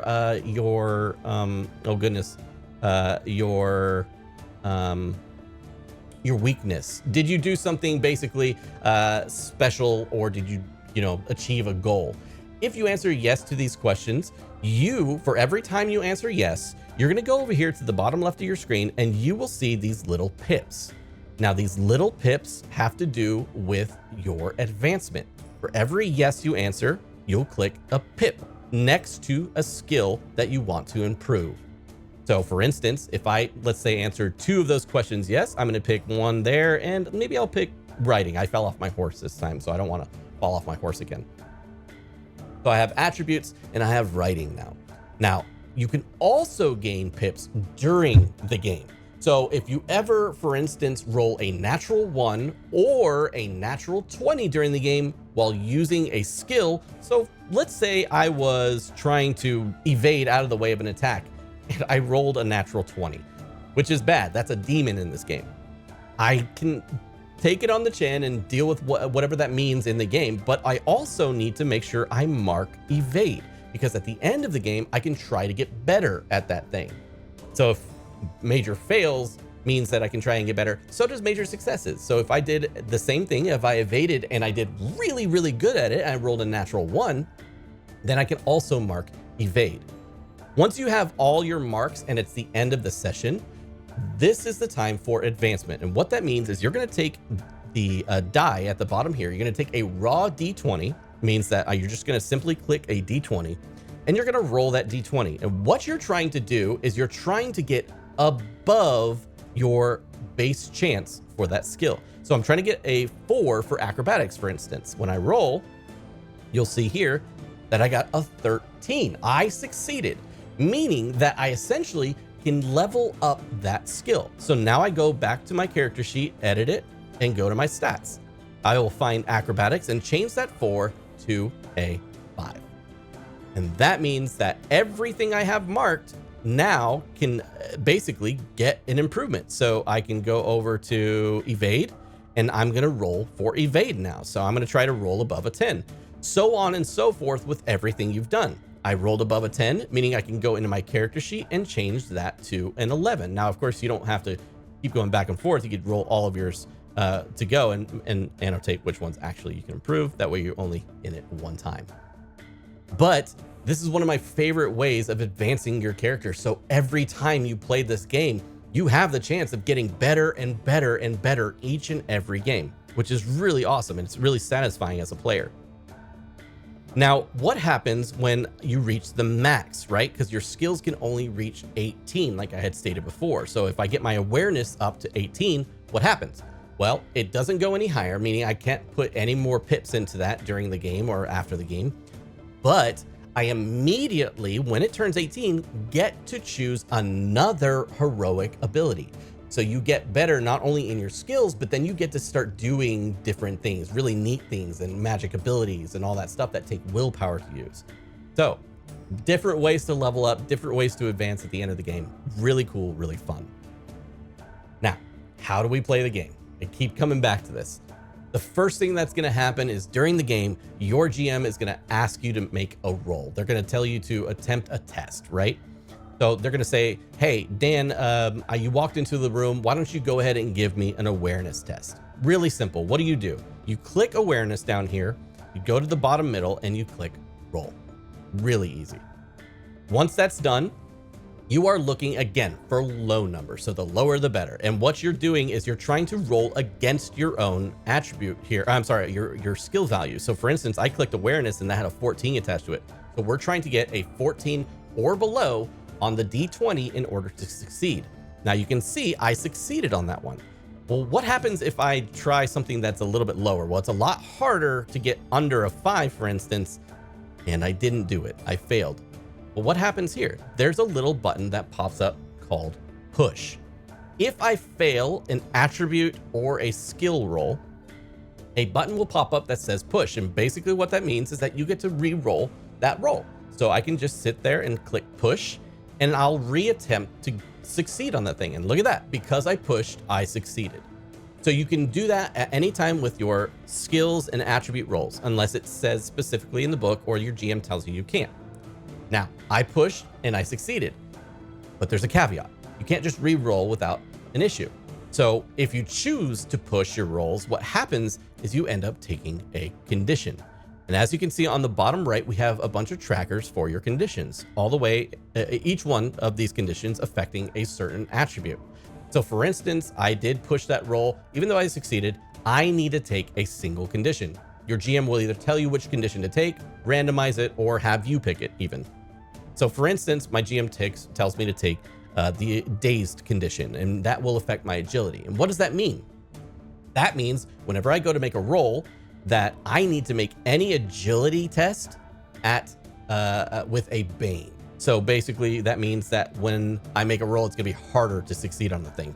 So here my agility is affected. So if I, for instance, go to make an evade test now, if I go to dodge out of the way, I'm dazed, meaning it's harder for me to do that. So I need to right click evade.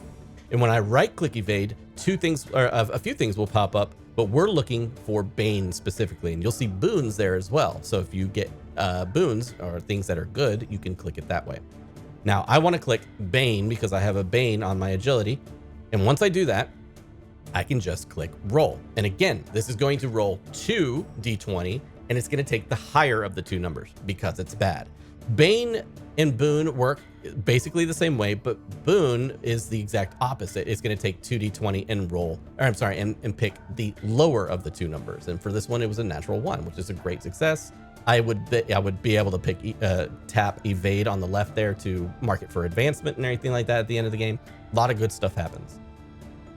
But let's say I roll a boon or a bane, and then in this game, which is a really fun concept, is you can stack boons and banes. So if, for instance, I start off with a bane and then something else gives me a bane and just another thing, they can compound on top of each other, and you can roll multiple banes on one thing, meaning it'll roll multiple d20s and then pick the highest number of all of those d20s. So it can really get kind of scary. So let's say, for instance, I have multiple banes. How do I do that? Well, I roll my bane like I normally do. I right click and then click bane, and then I'll go over to my d20s.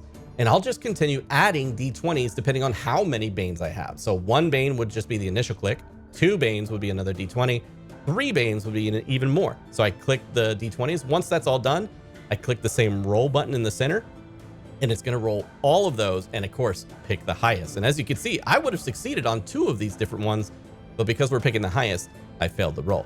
Now, of course, even though I failed it, I could technically push it again. Now, if I push it, I still need to take a condition for that. So now that you understand how banes and boons work, rolling the dice works, and everything like that, you can essentially do the same exact thing to your attributes too. So if you're told to make a roll, against your will, or make a roll against your con, whatever it is, you just simply left click it and roll. It's the same exact thing. You can also right click it to get boons and banes on your attribute rolls the same exact way you can with stats. Once you have all that understanding, we need to talk about how fighting works, how combat works.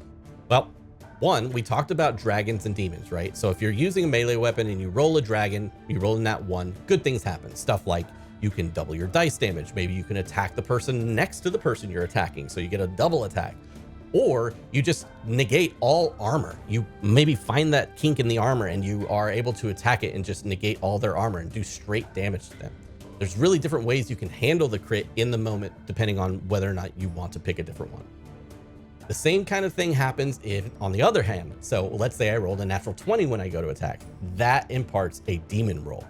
Well, if you're rolling with melee, ranged, or magic, there are all kinds of different things that can happen. A melee mishap, a ranged mishap, and even a magic mishap. And all these are determined by tables that you're going to roll on. So you can roll on these tables and different things can happen. You can drop your weapon can break. You can shoot a friend, you can shoot a nearby enemy, or all kinds of weird and wild things can happen. Don't forget that this game is kind of made around the phrase mirth and mayhem, meaning you go out on these great adventures, you get all the good stuff and everything like that, but mayhem happens a lot because you roll those nat 1s and nat 20s and it turns the entire situation on its head. So don't forget to bring a bit of humor into your games when you're playing Dragonbane, because honestly, when you can run around as a duck in this game, I mean, you're gonna have a bit of laughs. So we've talked about crits and everything like that when it comes to attacking, but what happens when you get attacked? Well, you have a couple options to avoid the damage other than just they attack you, it hits. When they attack you, they can attack you with their weapon just like you would for your attacks, but then you get to choose something before damage is incurred. So basically, it kind of is a 3-step process. The attack happens, then there's a decision-making section, and then the damage is dealt. Right. So they attack, let's say they hit. You have options as a player. You have 2 things you can do in combat. You have an action and you have movement. During a round of combat, you basically have your action and your movement. If you use your action at any time during that round, when it comes back around to you during that round, you no longer have that action to use. You only have your movement. So use your action wisely. But what can you do with your action if you are attacked? Well, you can do 2 things. You can either dodge or try and parry that attack. So if you are in melee, you could try and parry an attack, meaning that you can take your weapon and try to deflect the damage, or you can dodge and try to evade out of the way.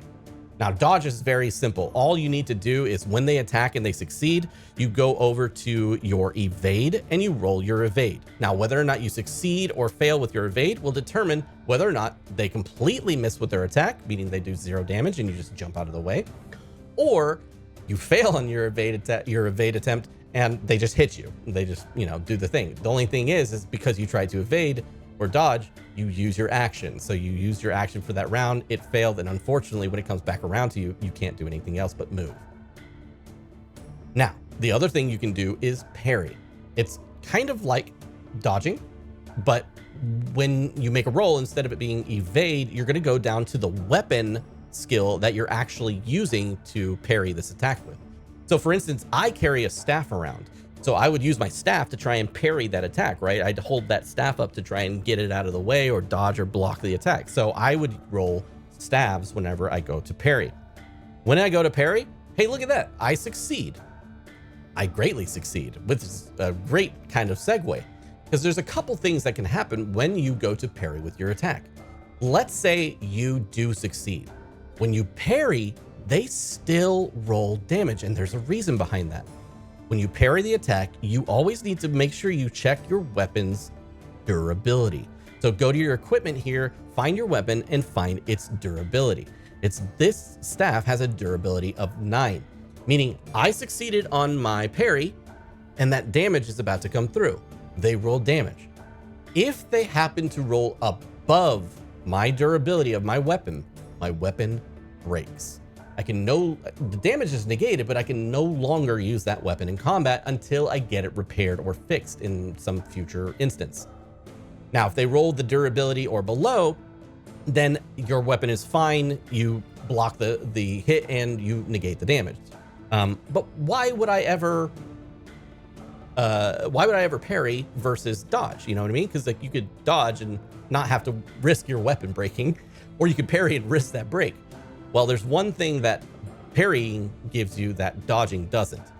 If you happen to roll a 1 here, a couple things needs to happen, right? I need to mark it for advancement because I rolled a natural 1. But 2, because I parried with that weapon and got a natural 1, I can now counterattack for free. I get a free attack against my attacker. So parrying gives you that little bit of a chance to literally hit your enemy back when they hit you. Pretty cool thing you can do with parry and dodge. Now, your enemies can do the same exact thing. You go to hit them, you succeed, they can also parry and dodge. But do mind you, as a GM, you need to note that if you go to parry and dodge, you're using that creature's action for that round. So if they go to parry and dodge, they don't have any more actions during that round when it comes to them. Same exact thing for players, right? Right. So Now that we have all of that, basically, don't forget to use your innate and heroic abilities in combat. So always keep note of what your heroic abilities are, just in case during combat you want to use one of these. For instance, my human is adaptive. So if my GM tells me to make a skill roll, I can say, you know what? I would like to use this skill roll instead of that skill roll. Now your GM can of course tell you no, but if you do, then you need to start taking away your willpower points, because that willpower, that skill that ability I just used uses 3 willpower points. In order to do that, all I need to do is click on this little bar in the middle that says WP. Then I'm going to subtract the 3 WP I used and click OK. And there you can see my little mana pool, if you will, or my will pool, it has lowered. Now this will go down for any abilities that you use if you don't use magic, or in the case of our mage here, we need to talk about spells and spell casting. So I'm going to go ahead and equip all my stuff, including my staff here and my spells. And when you equip your spells in this, it's essentially like writing your spells down or preparing your spells, because in this game, you can only prepare spells equal to your intelligence mod, if you will, right? That base chance. So our intelligence was really high, meaning that we had a 7 as its base chance. So we could technically prepare up to 7 spells at one time. And that's how you would prepare them, is essentially equipping them, right? Now you can see that in order to attack as a player, what I would do is, if I have a staff, I would click my staff skill and just click and roll. That's essentially it, right? So if I go to make an attack with my sword, I would click the sword and then click OK. Now, mind you, if you have a scimitar, if you have a claymore, if you have a bastard sword, whatever it might be, that swords, all those swords, is placed under the swords ability. So you always roll swords because you're good with swords. Same thing goes with staffs.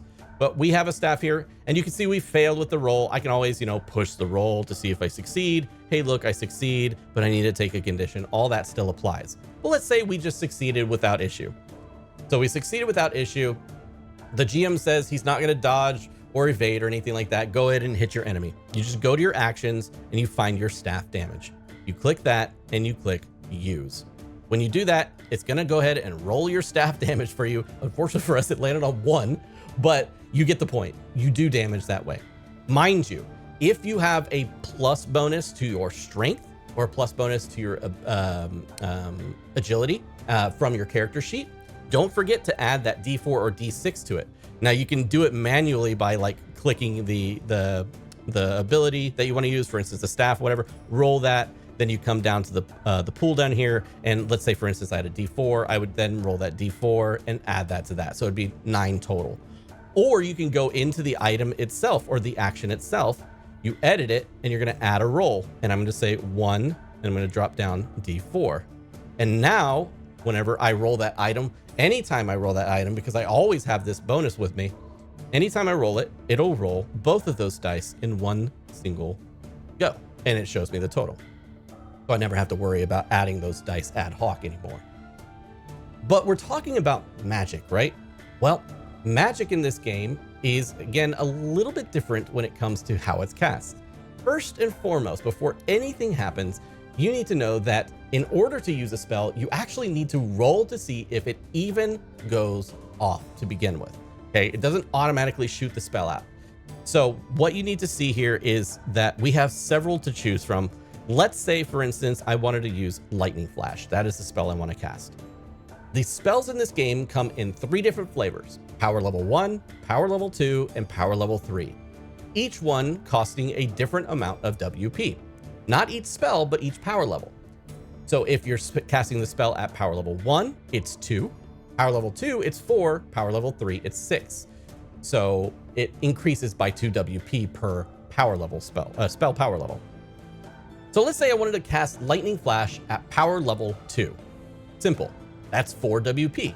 I'm just going to take my WP before I do anything, and I'm going to minimize it. I'm just going to say I'm going to cast it at level 2, so I need to take WP before I even make any rolls. So level 2 spell, easy. 4 WP down. Now I need to see if the spell even goes off. I go all the way down, and this is why we added magic to our pool, because now I roll for magic. I'm going to go down to my animism, and I'm going to roll my animism. And depending on what I get there, whether it's a success or failure, will tell you whether or not your spell goes off or it doesn't. If you get above the number you're supposed to, it's a fail, right? Nothing happens, literally. Bzz, maybe some zaps or something like that out of your fingers, but nothing actually happens. If you succeed, then you roll and do your spell as you normally would. Now, the two caveats here are you can crit fail and crit succeed on a spell cast, meaning that you can maybe double the damage, double the distance of the cast. Maybe you can cast 2 spells in one round, but the second would be with a Bane.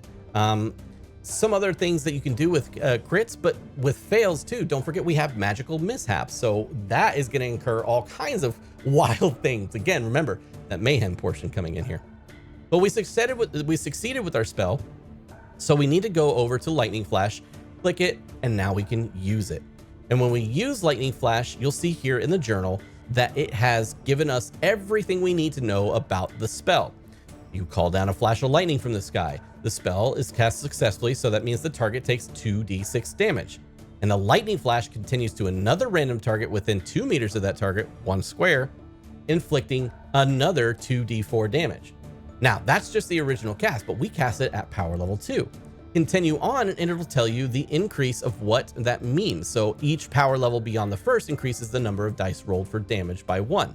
So that means we get an additional d6 and an additional d4 to the cast. So it already did your initial d6 and d4 roll here. And then you can add an additional d6 and d4 to that roll. So I can go down here, add a d6 and d4, and then roll those. And that is going to give me my total. So I got a 3, 4, and then a 6. So a total of 10 damage all around to those 2 targets. The same thing goes for everything else. The one thing we need to talk about here is just that magic tricks, they're pretty non-consequential. They're things like cook food, you know, change my hairstyle. For instance, if I use change my hairstyle, it'll tell you what it does, but it'll change your hair color and everything like that. Do note that those aren't free necessarily. They actually do still take 1 WP to cast. So if I want to change my hairstyle, I can do it, but it does take 1 WP. Now, what happens if you drop down to, let's say, for instance, 1 or 0 WP? Well, I don't have anything I can cast with right now. As a mage, what I can do is I can start digging within myself to get that power, really overusing my stamina. And what that does is it regenerates WP in the moment, but it also takes away from your HP. So what that means is what I can do is I'll take a random dice. I can take any one of these dice here in the pool, however much I want to risk on the roll, essentially, right? I know I have an HP pool of 10, meaning I know a D8 can't kill me if I roll an 8 on it. So I'll roll safely and roll an 8. And let's say, for instance, I'm trying to cast that same spell. I need at least 4 WP to do so. Well, I hope this D8 lands on 4 or above. It didn't.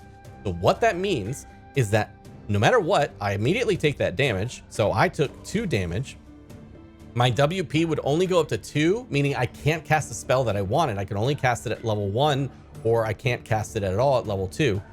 And then that WP disappears. So it's only good for that turn. So make sure that when you're doing this, it's a last ditch effort, or you maybe have a big HP pool and you really need to use that magic. So be careful with this, but obviously, you know, it could add a bit of mayhem to the game if you end up, I don't know, one-shotting yourself with a roll. So be careful. All right. So now that we have all that, just note also that when you're casting magic, it is completely negated by metal. So that means if you're wearing any metal or armed with metal, that you cannot cast any spells. That is pretty much it when it comes to spell casting. The last thing I want to talk about when it comes to being a player, essentially, is death. What happens when you get down to 0 HP? Well, you start making what are called death rolls. You are going to roll directly against your con, and it cannot be pushed.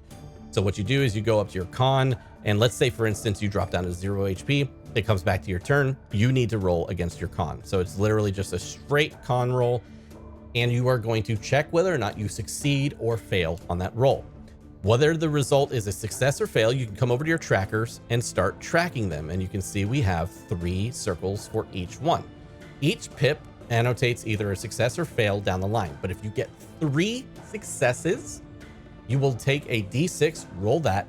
That is how much HP you regenerate in that moment. And then you stand back up and you continue to fight like nothing happened. Now, if you manage to get knocked down to 0 and you start making these rolls and you get 3 failures, your character is dead. That's it. It's over. The adventure stops. For that character, at least. But the one, I guess, special thing I could mention is that if you roll a natural 1 or a great success or critical success during this, you get 2 successes in that moment versus 1. But the same thing applies for if you roll a natural 20 during your death saves or death rolls. You basically take 2 death rolls, and that could lead to a quicker death. So just be careful when you're rolling. If you roll nat 1 and nat 20, it can really throw a wrench in things. Now, your team can help you in several ways. Now, they can help you from a distance in 2 ways. They can either cast magical healing at you from a distance and just raise you back up immediately, or they can rally you. And by doing that, they'll make a persuade action. They'll use an action to persuade you. If they succeed with that persuade, you can get up, attack, and move around as if you were fine. You just do your thing. But at the end of your turn, you drop down to the ground again, and you're back down to 0 and continue making those death rolls. So it's kind of like a get up and help us. And then you get up and help them, and then you're back down. That's all you got. That's why it's called rally. But if they choose to kind of actually try and get you back up completely, they can run over to you and make a healing test. They can kind of try and save your life, right? They'll make a healing test. If they succeed, it's the same thing as 3 successes. You basically just roll a D6. That'll give you some HP back, and you res back up. Now, if they fail, they can continue trying to do that until you're actually back up, or you either succeed or fail on your death rolls. And that is how death and kind of going unconscious works in this game.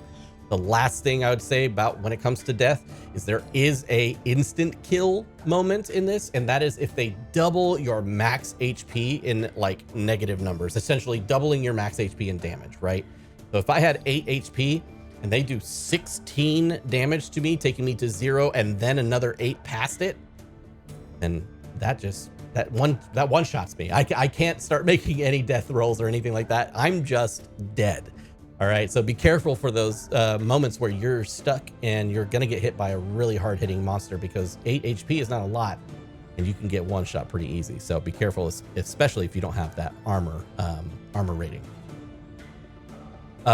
Last thing I'm going to talk about is a little bit about the GM's point of view. So the game master's point of view is more of like NPCs and how combat works and everything like that in Alchemy. So let's go ahead and we're going to jump over to what the GM will see.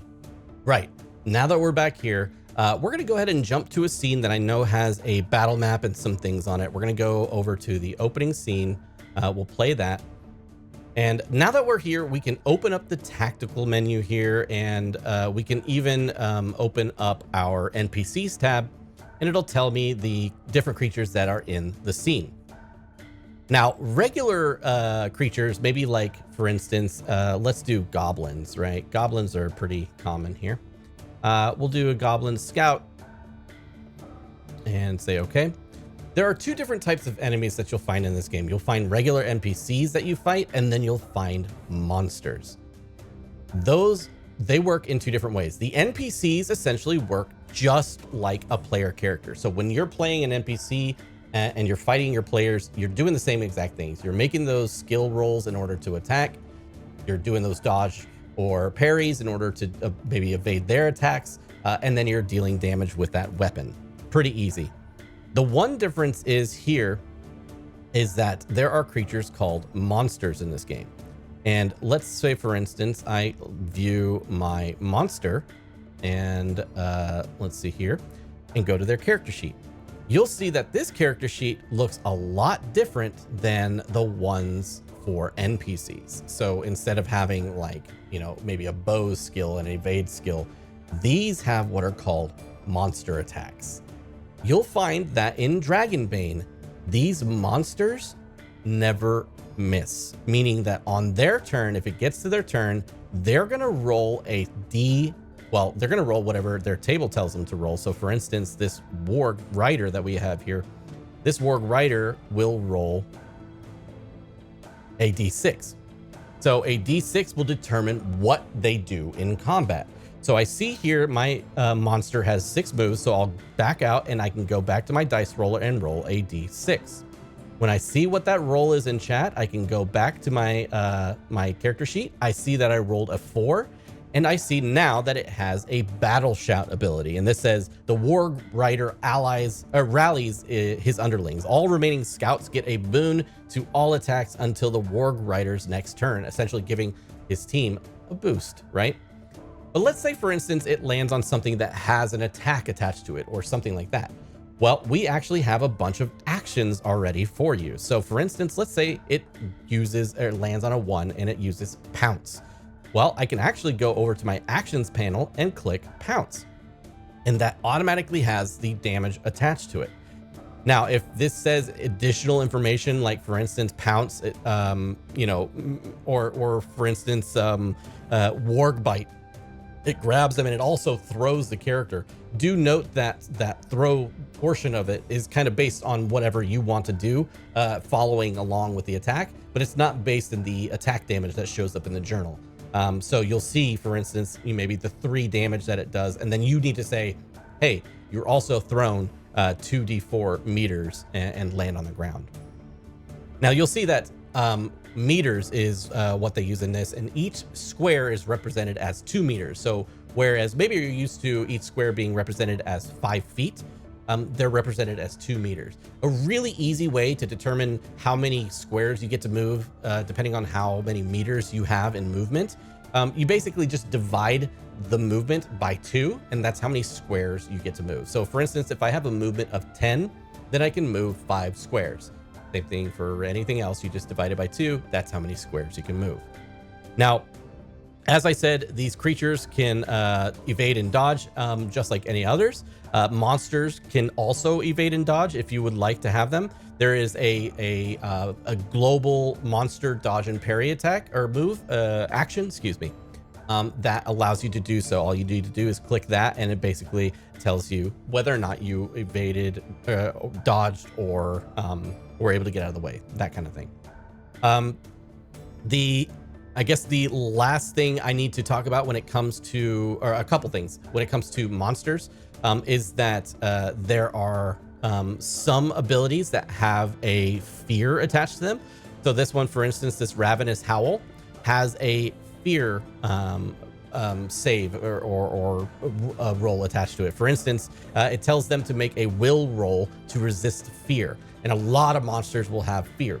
So if they succeed, because what this means is basically they're going to make a straight will test. If they succeed on the will test, nothing happens. If they fail on the will test, they are going to roll on the fear table. And the fear table is in your tools. You can add it as an action, and you can basically roll on that, and it'll tell them what happens to that character. They'll stand there not doing anything. They'll drop their weapon. Maybe they turn around and just start running in the opposite direction. Whatever the fear table tells you to do, that's kind of what the character does. And of course, at the end of every one of their turns, when they go to do that thing, they can attempt to try to get out of that fear. And then the last thing I'm going to talk about when it comes to these monsters here is the ferocity value. Now you can see here, this ferocity value is 2. This directly translates to how many turns these creatures have in a single round. So for instance, this Warg Rider, whilst going through 1 round of combat, will have 2 positions in that combat. This is the ferocity of this character. Now, there might be some that have 3, meaning you have 3 different spots that they get to go, or they can just have 1, and maybe they're just regular, they have 1 in there. Whatever it is, if you have an instance where you need to have multiple turns or multiple turns in a round, just make sure you annotate it in the initiative. So you can have, whenever initiative's activated, you can move these around however you wish. So if they have 2 turns in their spot, you can either drag them down.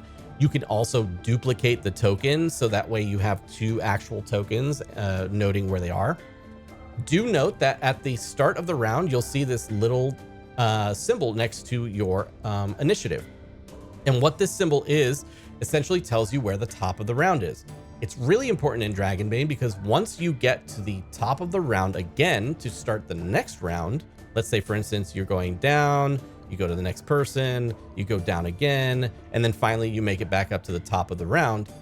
Once you do that, there is a button here that says Shuffle Initiative. In Dragonbane, every single time you start a new round, initiative is completely shuffled. So you hit that button, and once you hit that button and initiative gets shuffled, unfortunately for us, it's exactly the same. You just hit that shuffle button and they will essentially just kind of move around. And once they're all moved around, it'll show you who's at the top of the round this time. And you continue doing that again and again until the battle is over. And that, my friends, is essentially all you really kind of need to know to get started playing Dragonbane. Now, I may have left a few things out, but I touched on pretty much everything you would need to know to really get into the game, especially your first game. And honestly, character creation is the most important thing you need to know, especially once you have that, how to roll those dice.